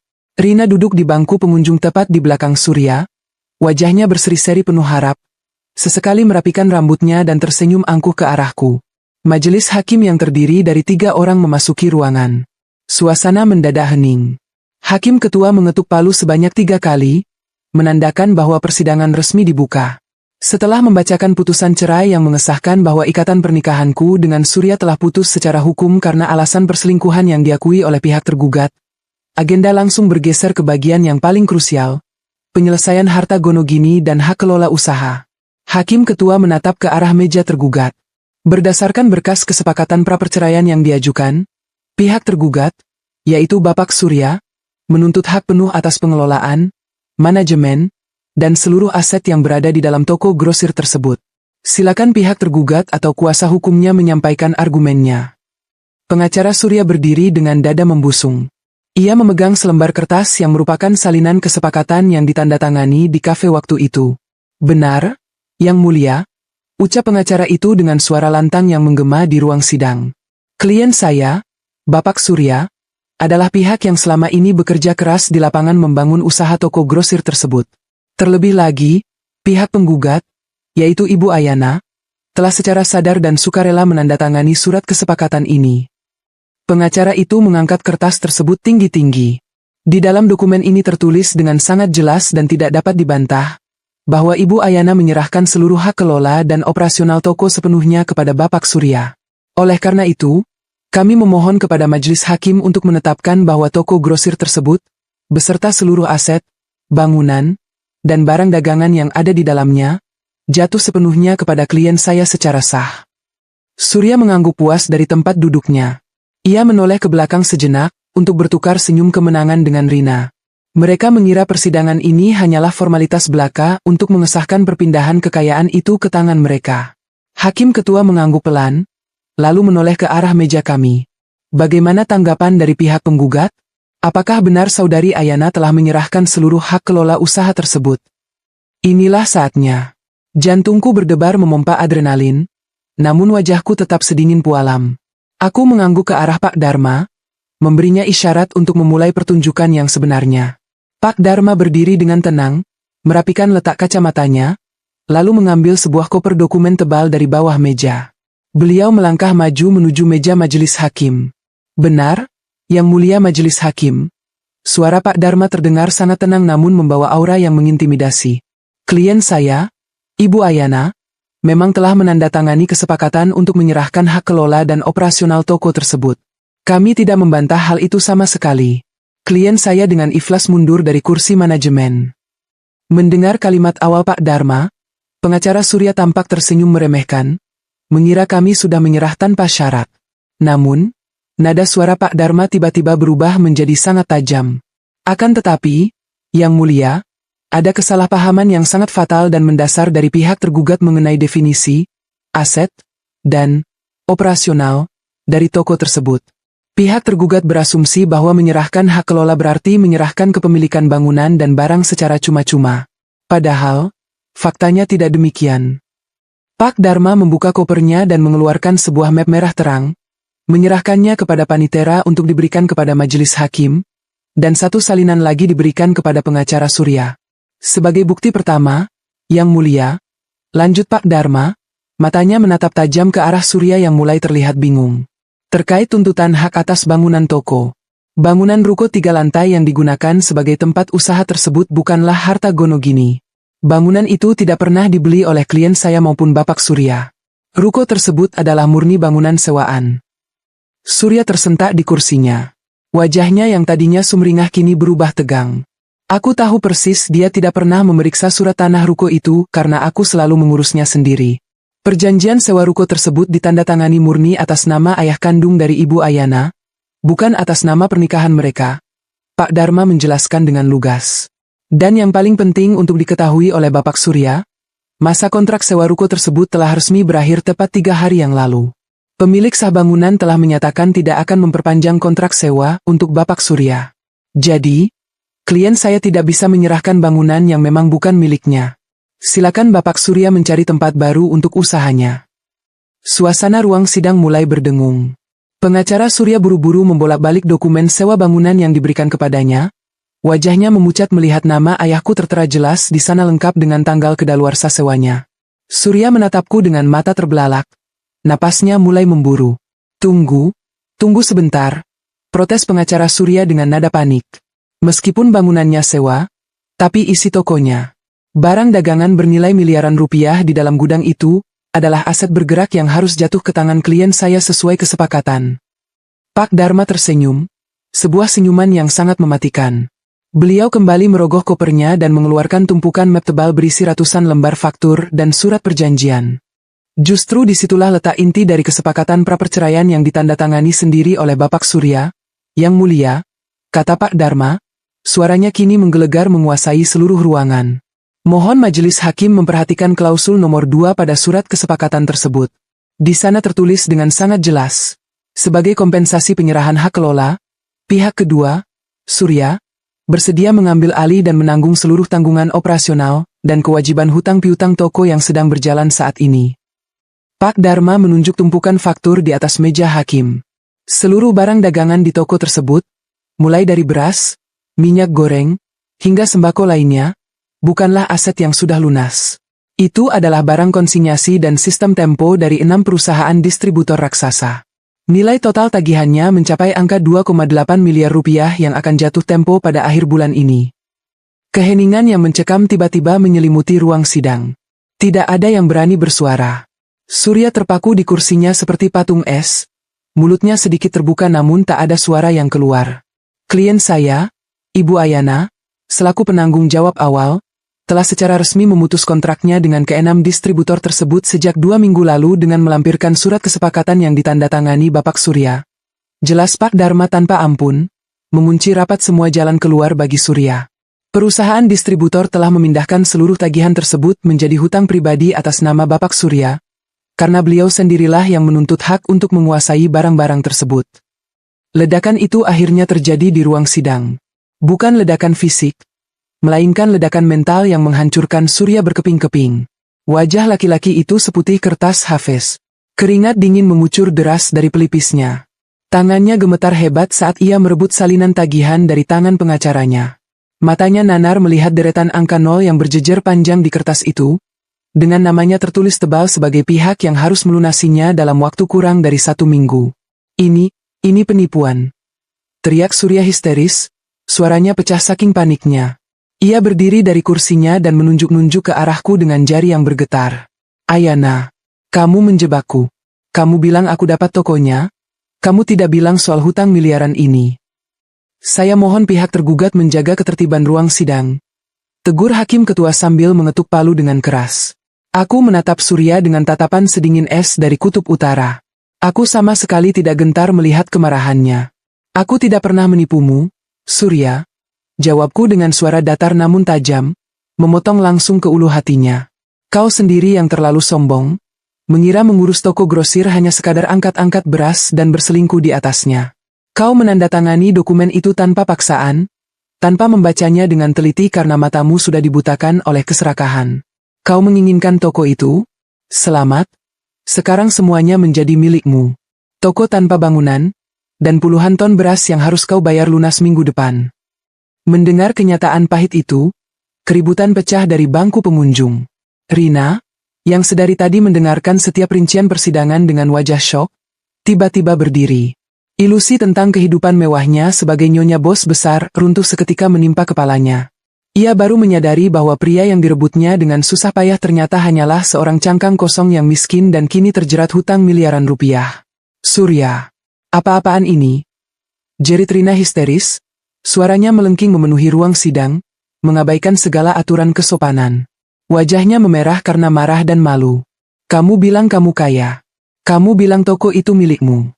Kalau begini ceritanya, buat apa aku membuang waktuku sama kamu? Aku nggak mau ikut-ikutan nanggung hutang gila ini. Aku nggak mau hidup melarat sama kamu. Rina berbalik dengan kasar, menghentakkan kakinya dan berlari keluar dari ruang sidang sambil menangis, meninggalkan Surya yang kini benar-benar sendirian, hancur, dan tak berdaya. Ia kehilangan istrinya, kehilangan selingkuhannya, dan sebentar lagi akan kehilangan kebebasannya jika ia tidak bisa melunasi hutang-hutang itu.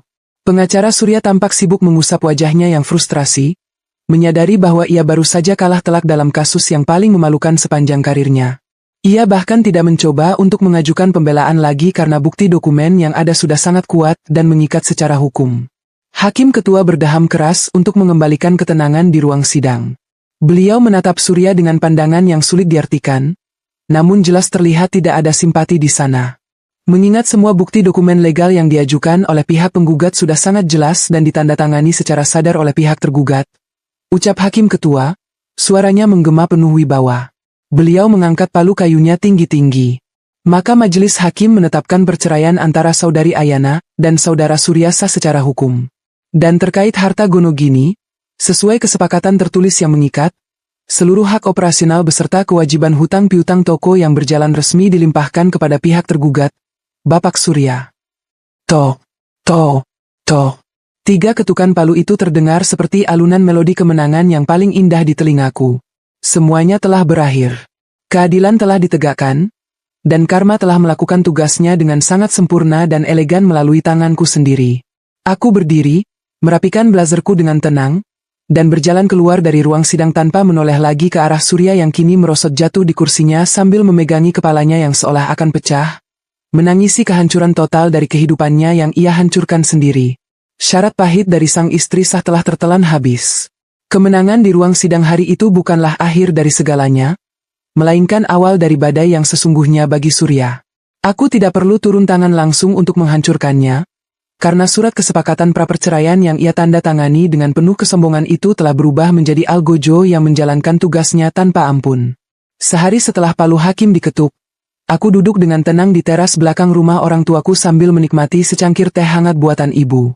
Di tanganku tergenggam ponsel yang terus-menerus menerima pesan laporan dari Pak Yanto, mantan petugas keamanan ruko yang kini dengan senang hati menjadi mata dan telingaku.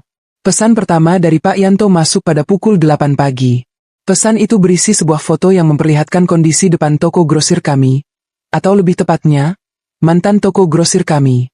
Di foto itu terlihat 3 buah truk box berukuran besar milik perusahaan distributor sembako terparkir melintang, menutupi hampir seluruh akses masuk ke pelataran ruko. Beberapa pria berbadan tegap dengan seragam safari hitam tampak berdiri di depan pintu lipat besi yang masih tertutup rapat. Mereka adalah tim penagih hutang lapangan yang diutus langsung oleh perusahaan distributor, untuk menagih sisa pembayaran yang jatuh tempo hari itu juga. Nilainya tidak main-main, ratusan juta rupiah untuk setiap distributor. Aku bisa membayangkan bagaimana paniknya Surya saat ia tiba di toko dan disambut oleh pemandangan mengerikan itu.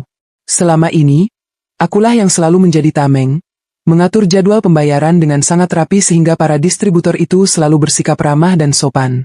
Surya tidak pernah tahu bagaimana wajah asli para penagih hutang itu jika janji pembayaran dilanggar. Dan benar saja, setengah jam kemudian, Pak Yanto kembali mengirimkan pesan suara. Suara riuh rendah terdengar di latar belakang rekaman itu. Surya, yang datang dengan menggunakan sepeda motor karena mobil operasional sudah kutarik kembali sebagai harta bawaanku, langsung dicegat oleh para penagih hutang tersebut. Terdengar suara bentakan keras dari salah satu penagih hutang, menuntut Surya segera menandatangani cek pelunasan atau seluruh barang di dalam gudang akan disita paksa saat itu juga. Surya mencoba berdebat, suaranya terdengar bergetar dan panik. Ia mencoba menjelaskan bahwa ia baru saja mengambil alih toko dan membutuhkan waktu untuk memutar uang penjualan. Namun, para penagih hutang itu sama sekali tidak peduli dengan alasan rumah tangganya. Bagi mereka, nama Surya tertera di atas dokumen pengalihan hutang yang sah, dan uang itu harus cair hari ini juga. Keadaan semakin memburuk menjelang siang hari. Pemilik asli bangunan ruko, yang merupakan teman lama ayahku, datang berkunjung. Beliau membawa serta 2 orang tukang kunci dan seorang petugas kepolisian resor setempat. Beliau menyerahkan surat pemberitahuan pengosongan paksa kepada Surya. Masa sewa telah habis, dan ayahku secara resmi tidak memperpanjangnya. Pemilik ruko memberi waktu tepat 2 kali 24 jam bagi Surya untuk mengangkut seluruh barang dagangan dari dalam sana, atau barang-barang itu akan dikeluarkan secara paksa ke jalan raya. Surya benar-benar tersudut dari segala arah. Ia tidak memiliki uang tunai untuk membayar distributor, dan ia tidak memiliki tempat untuk menyimpan puluhan ton beras dan sembako yang kini dituntut pelunasannya. Dalam keputusasaannya, ia mencoba menjual barang-barang itu dengan harga miring kepada tengkulak pasar. Namun, para penagih hutang distributor tidak bodoh. Mereka berjaga di depan ruko, melarang 1 butir beras pun keluar dari sana sebelum hutang miliaran rupiah itu dilunasi. Toko yang dulunya merupakan mesin pencetak uang yang sangat kubanggakan, kini berubah menjadi penjara yang mencekik leher Surya perlahan-lahan. Berita tentang kehancuran Surya menyebar dengan sangat cepat di kalangan pedagang pasar dan relasi bisnis kami. Sore harinya, aku menerima kabar bahwa Surya terpaksa menyerahkan seluruh sisa barang dagangan di gudang kembali kepada distributor sebagai bentuk ganti rugi pemotongan hutang. Namun, karena harga barang retur dinilai jauh lebih rendah daripada harga jual, sisa hutang yang menjadi beban pribadi Surya masih tersisa lebih dari 900 juta rupiah. Ia kehilangan usahanya, kehilangan barangnya, namun hutangnya tetap menggunung. Malam itu, aku mendapat laporan yang paling memuaskan dari seorang teman yang kebetulan tinggal satu area dengan rumah kontrakan murah tempat Surya dan Rina bernaung sementara waktu. Temanku menceritakan bahwa terjadi pertengkaran yang sangat hebat di rumah petak tersebut. Suara teriakan Rina terdengar hingga ke jalanan gang. Perempuan yang dulu dengan angkuh memamerkan perut buncitnya dan perhiasan emasnya di depanku itu, kini mengamuk sejadi-jadinya.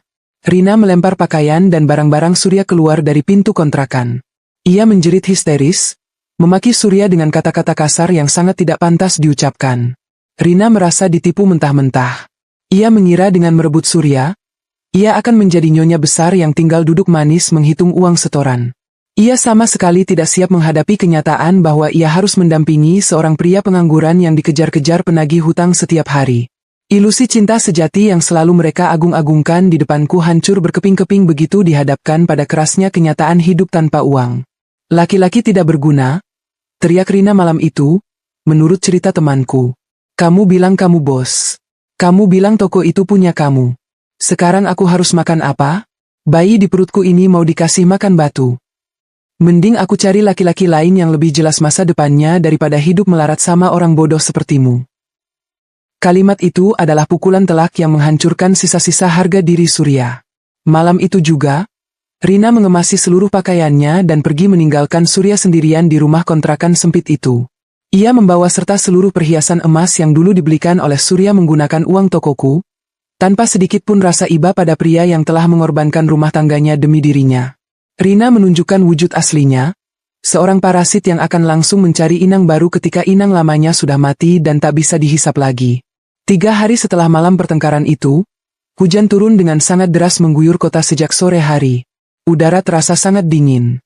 Aku sedang duduk di ruang tengah rumah orang tuaku, membaca buku pengembangan diri sambil sesekali mengobrol dengan ibu yang sedang merajut syal. Tiba-tiba, terdengar suara ketukan keras dari arah pagar besi depan rumah kami.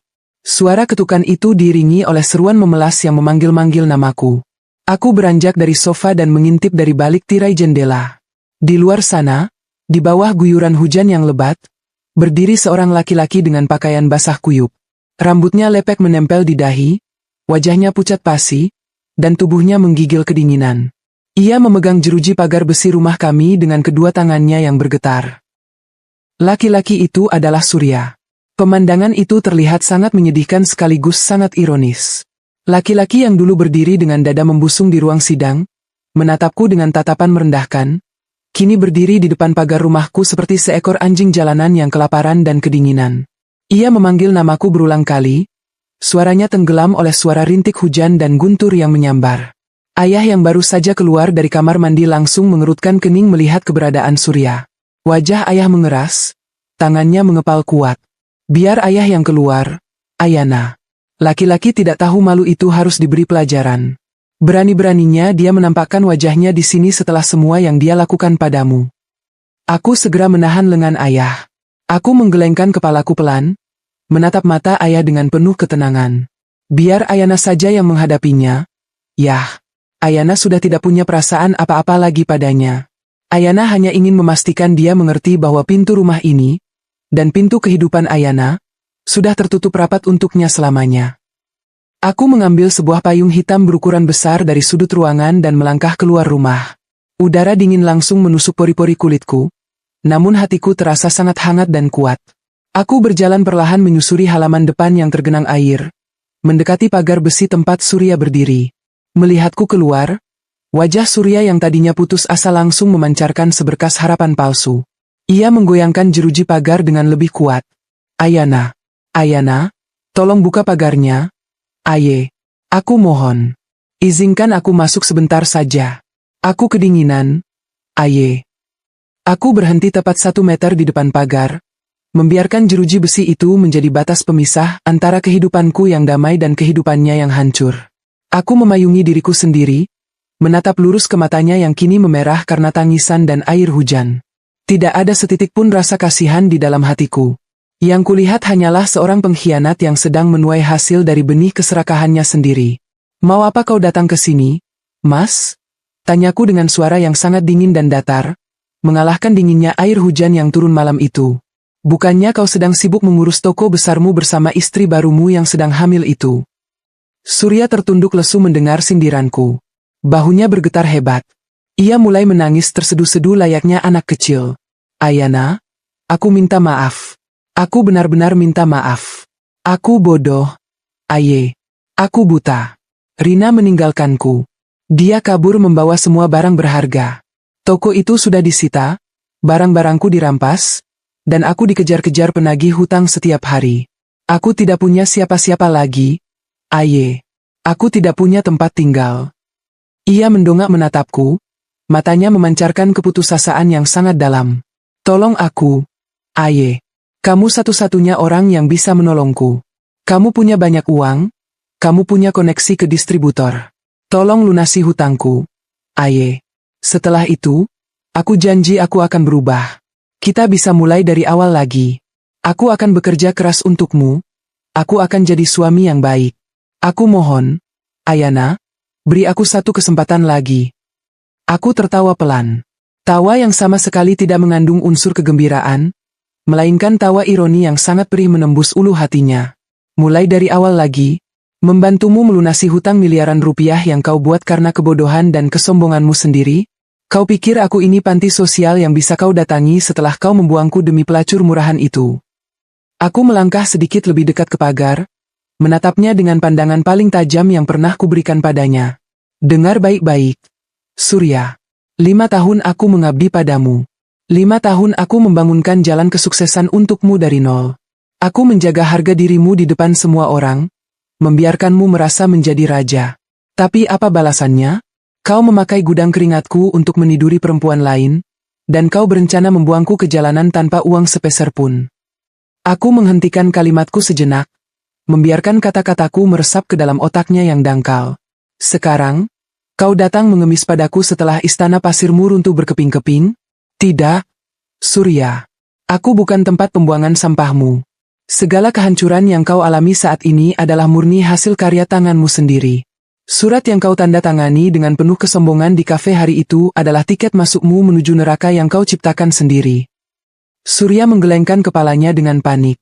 Ia mengulurkan tangannya melewati jeruji pagar, berusaha meraih ujung bajuku, namun aku mundur selangkah untuk menghindarinya.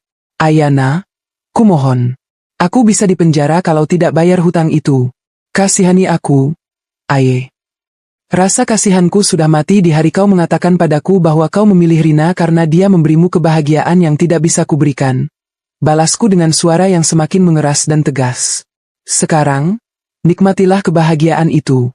Telan pelan-pelan sampai kau muak. Aku berbalik membelakanginya tanpa ragu sedikit pun.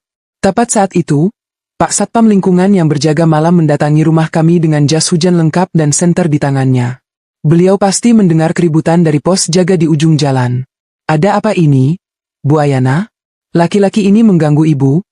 Tanya Pak Satpam sambil menyorotkan senternya langsung ke wajah Surya yang pucat pasi. Tolong usir laki-laki ini dari depan rumah saya, Pak. Perintahku dengan nada suara yang sangat otoriter. Dia adalah orang asing, dan saya tidak ingin melihat wajahnya di sekitar lingkungan ini lagi.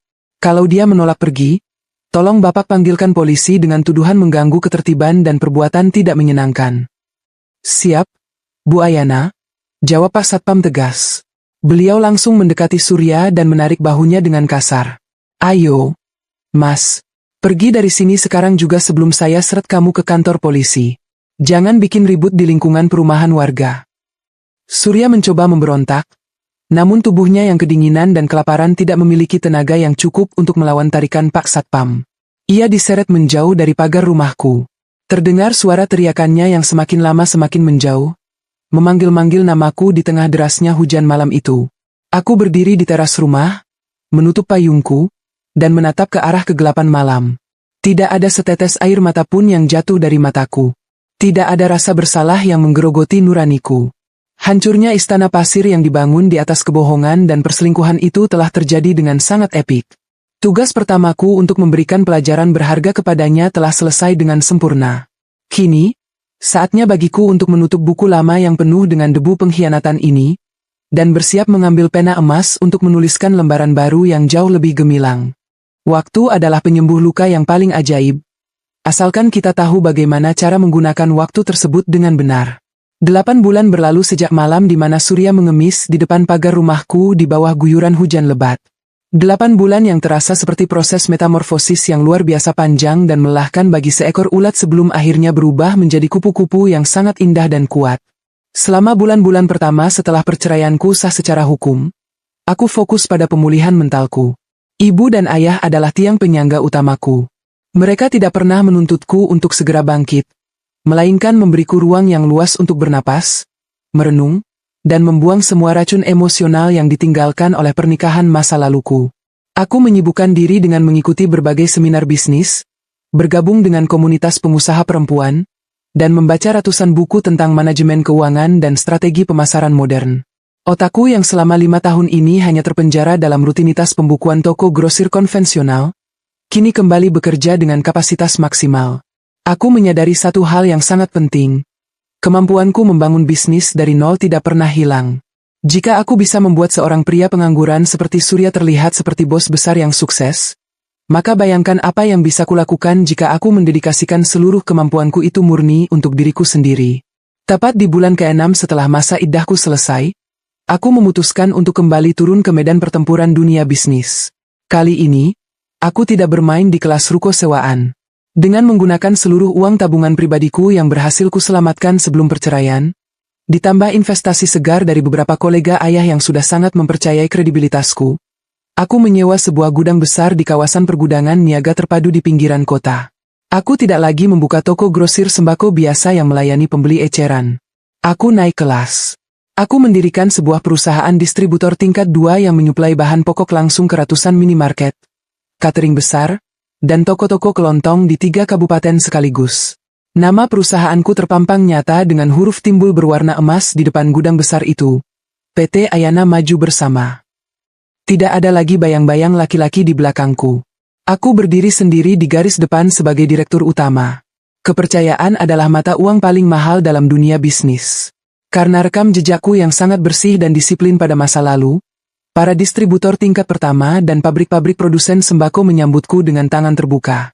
Mereka memberikan kemudahan fasilitas kredit tempo yang jauh lebih besar daripada sebelumnya, karena mereka tahu persis bahwa Ayana adalah orang yang memegang teguh komitmen pembayarannya.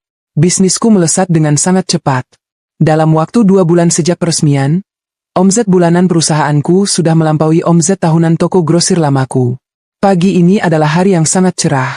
Aku baru saja menyelesaikan rapat koordinasi mingguan dengan 10 orang staf manajerialku. Aku mengenakan gaun kerja selutut berwarna navy yang dijahit khusus sesuai dengan ukuran tubuhku, dipadukan dengan sepatu hak tinggi berwarna senada. Rambutku dipotong sebahu dengan gaya asimetris yang memberikan kesan jauh lebih segar, modern, dan mandiri. Aku menatap pantulan diriku di kaca jendela ruang kerjaku yang berada di lantai 2 gudang. Aku tersenyum lebar.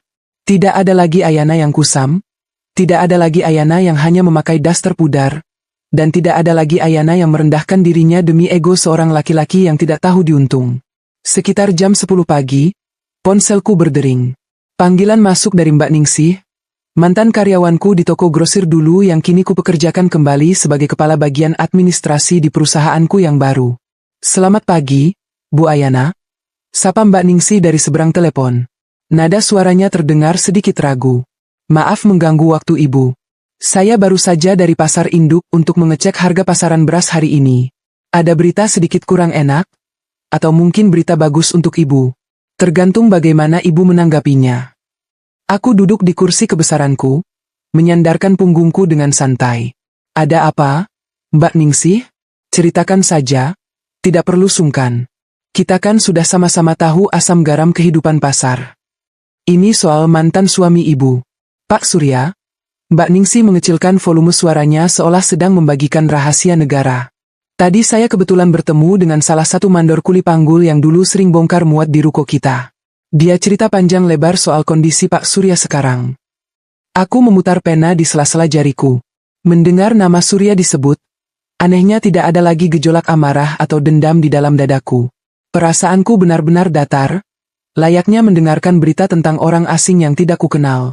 Oh ya, bagaimana kabarnya bos besar itu sekarang? Tanyaku dengan nada sedikit bercanda. Mbak Ningsih menghela napas panjang di ujung telepon. Hancur lebur, Bu. Setelah rukonya disita dan barangnya dirampas distributor bulan-bulan lalu itu, Pak Surya ternyata sempat ditahan di kantor polisi selama 3 minggu karena tuduhan penggelapan dan penipuan oleh salah satu supplier kecil yang uangnya tidak kembali. Dia akhirnya dibebaskan setelah keluarga besarnya di kampung terpaksa menjual 2 petak sawah warisan orang tuanya, untuk mencicil sebagian kecil hutang-hutang itu sebagai uang jaminan. Cerita Mbak Ningsih mengalir lancar. Ternyata penderitaan Surya belum berakhir sampai di situ. Rina, pelayan toko yang merebut suamiku itu, benar-benar melahirkan bayinya 2 bulan yang lalu. Namun, karena tidak sanggup membiayai kebutuhan bayi tersebut dan malu hidup dalam kemiskinan, Rina menitipkan bayi malang itu kepada orang tua Surya di kampung. Setelah itu, Rina menghilang bak ditelan bumi. Kabar burung yang beredar di pasar menyebutkan bahwa Rina kini telah menikah siri dengan seorang rentenir pasar yang usianya sudah menginjak kepala 6, murni demi mendapatkan tempat tinggal dan uang belanja bulanan. Sekarang, Pak Surya sudah tidak punya apa-apa lagi, Bu. Lanjut Mbak Ningsih dengan nada prihatin namun tersirat rasa puas. Namanya sudah di blacklist oleh seluruh distributor dan bank. Dia tidak bisa melamar kerja dimanapun karena ijazahnya tertahan di pihak bank sebagai salah satu jaminan hutang yang belum lunas. Kata mandor tadi, Sekarang Pak Surya terpaksa menyambung hidup dengan menjadi tukang ojek online. Itu pun motornya sewaan dari temannya karena motornya sendiri sudah ditarik leasing. Aku mendengarkan semua rentetan kejadian itu dengan saksama. Setiap kalimat yang diucapkan Mbak Ningsih adalah bukti nyata bahwa hukum tabur tuai itu benar-benar ada dan bekerja dengan presisi yang sangat menakutkan. Aku mengucapkan terima kasih atas laporan Mbak Ningsih dan menutup telepon. Siang harinya, aku ada janji makan siang dengan salah satu klien penting di sebuah restoran mewah yang terletak di pusat kota. Aku mengendarai mobil SUV Eropa keluaran terbaru yang baru kubeli bulan lalu dengan uang hasil keuntungan bersih perusahaanku. Jok kulit mobil itu terasa sangat nyaman. Alunan musik klasik mengalun pelan dari sistem audio yang canggih, dan pendingin ruangan bekerja sempurna mengusir terik matahari di luar sana. Saat aku sedang melaju di jalan protokol yang cukup padat, lampu lalu lintas di perempatan jalan berubah menjadi merah. Aku menghentikan mobilku tepat di belakang garis marka jalan. Sambil menunggu lampu hijau, mataku tanpa sengaja menatap ke arah deretan sepeda motor yang berkerumun di sebelah kiri mobilku, mencari celah bayangan pohon untuk berteduh dari sengatan sinar matahari siang bolong. Pandanganku terpaku pada satu sosok pengendara motor yang berhenti tidak jauh dari kaca jendela kiri mobilku.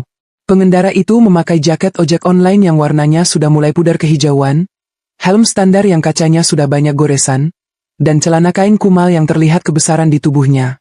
Ia sedang mengusap peluh di wajahnya yang kusam dan gosong terbakar matahari menggunakan lengan jaketnya. Di bagian belakang motor bebek tuanya yang suara mesinnya terdengar kasar itu, terikat sebuah boks pesanan makanan yang ukurannya cukup besar. Jantungku berdegup satu ketukan lebih lambat. Aku menurunkan kaca jendela mobilku sedikit untuk memperjelas pandanganku. Laki-laki itu menoleh ke arah mobilku, mungkin karena merasa sedang diperhatikan, atau mungkin hanya kebetulan. Saat wajahnya menghadap ke arahku, waktu seolah berhenti berputar selama beberapa detik. Itu adalah Mas Surya. Matanya yang dulu selalu memancarkan keangkuhan dan rasa percaya diri yang berlebihan, kini terlihat sangat kosong, lelah, dan redup. Kantung matanya menghitam dan menebal, tulang pipinya menonjol keluar menandakan ia sering melewatkan waktu makannya, dan postur tubuhnya membungkuk seolah ia memikul beban seluruh dunia di pundaknya. Saat pandangan kami bertemu, aku bisa melihat dengan jelas bagaimana keterkejutan yang luar biasa menghantam wajahnya. Matanya membulat sempurna, rahangnya sedikit terbuka. Ia menatapku, seorang wanita yang dulu ia buang dan ia remehkan, kini duduk di balik kemudi mobil mewah seharga miliaran rupiah, mengenakan pakaian desainer yang elegan, dengan aura kesuksesan yang memancar kuat dari wajah yang bersih dan terawat. Aku tidak membuang pandanganku. Aku menatap lurus ke dalam matanya, membiarkan ia merekam lekat-lekat gambaran kesuksesanku di dalam otaknya yang lelah. Aku tidak tersenyum mengejek, aku juga tidak melotot marah. Ekspresiku sangat tenang, sedingin es, namun memiliki ketajaman yang bisa mengoyak sisa-sisa harga dirinya. Surya tampak sangat salah tingkah. Wajahnya yang kusam mendadak memerah karena malu yang amat sangat. Ia buru-buru menundukkan kepalanya dalam-dalam, mengalihkan pandangannya ke arah aspal jalanan, berusaha menyembunyikan wajahnya di balik kaca helmnya yang buram. Tangannya yang memegang stang motor terlihat bergetar samar. Rasa penyesalan yang tak terhingga pasti sedang menggerogoti setiap sel dalam tubuhnya saat ini, menyadari berlian berharga yang telah ia lepaskan hanya demi memungut kerikil jalanan yang akhirnya melukainya. Lampu lalu lintas berubah menjadi hijau. Klakson kendaraan di belakangku mulai bersahutan. Aku terus menatap Surya selama 1 detik terakhir. Perlahan, aku mengangkat jariku dan menekan tombol power window. Kaca jendela mobil yang gelap itu bergerak naik secara perlahan, menelan wajah Surya dari pandanganku, menutup rapat segala akses masa laluku dengannya untuk selama-lamanya. Aku menginjak pedal gas, dan mobil SUV mewahku melaju mulus meninggalkan perempatan jalan itu, meninggalkan Surya yang masih tertunduk di atas motor sewannya di bawah terik matahari yang menyengat. Aku menyandarkan kepalaku ke bantalan kursi, menghela napas panjang yang terasa sangat ringan dan melegakan. Sebuah senyuman tulus akhirnya terukir di bibirku. Bukan senyuman karena bahagia melihat penderitaan orang lain, melainkan senyuman bangga atas diriku sendiri. Aku telah berhasil melewati badai terburuk dalam hidupku tanpa kehilangan kehormatanku. Karma telah menyelesaikan tugasnya dengan sangat rapi, tanpa aku perlu mengotori tanganku dengan dendam yang berlarut-larut. Kubongkar aib perselingkuhannya, kubiarkan ia jatuh ke dalam lubang keserakahannya sendiri, dan kini aku memetik buah manis dari kesabaran dan kecerdasanku. Namaku Ayana, dan aku melangkah pasti menyongsong masa depan yang cerah, tanpa pernah menoleh ke belakang lagi.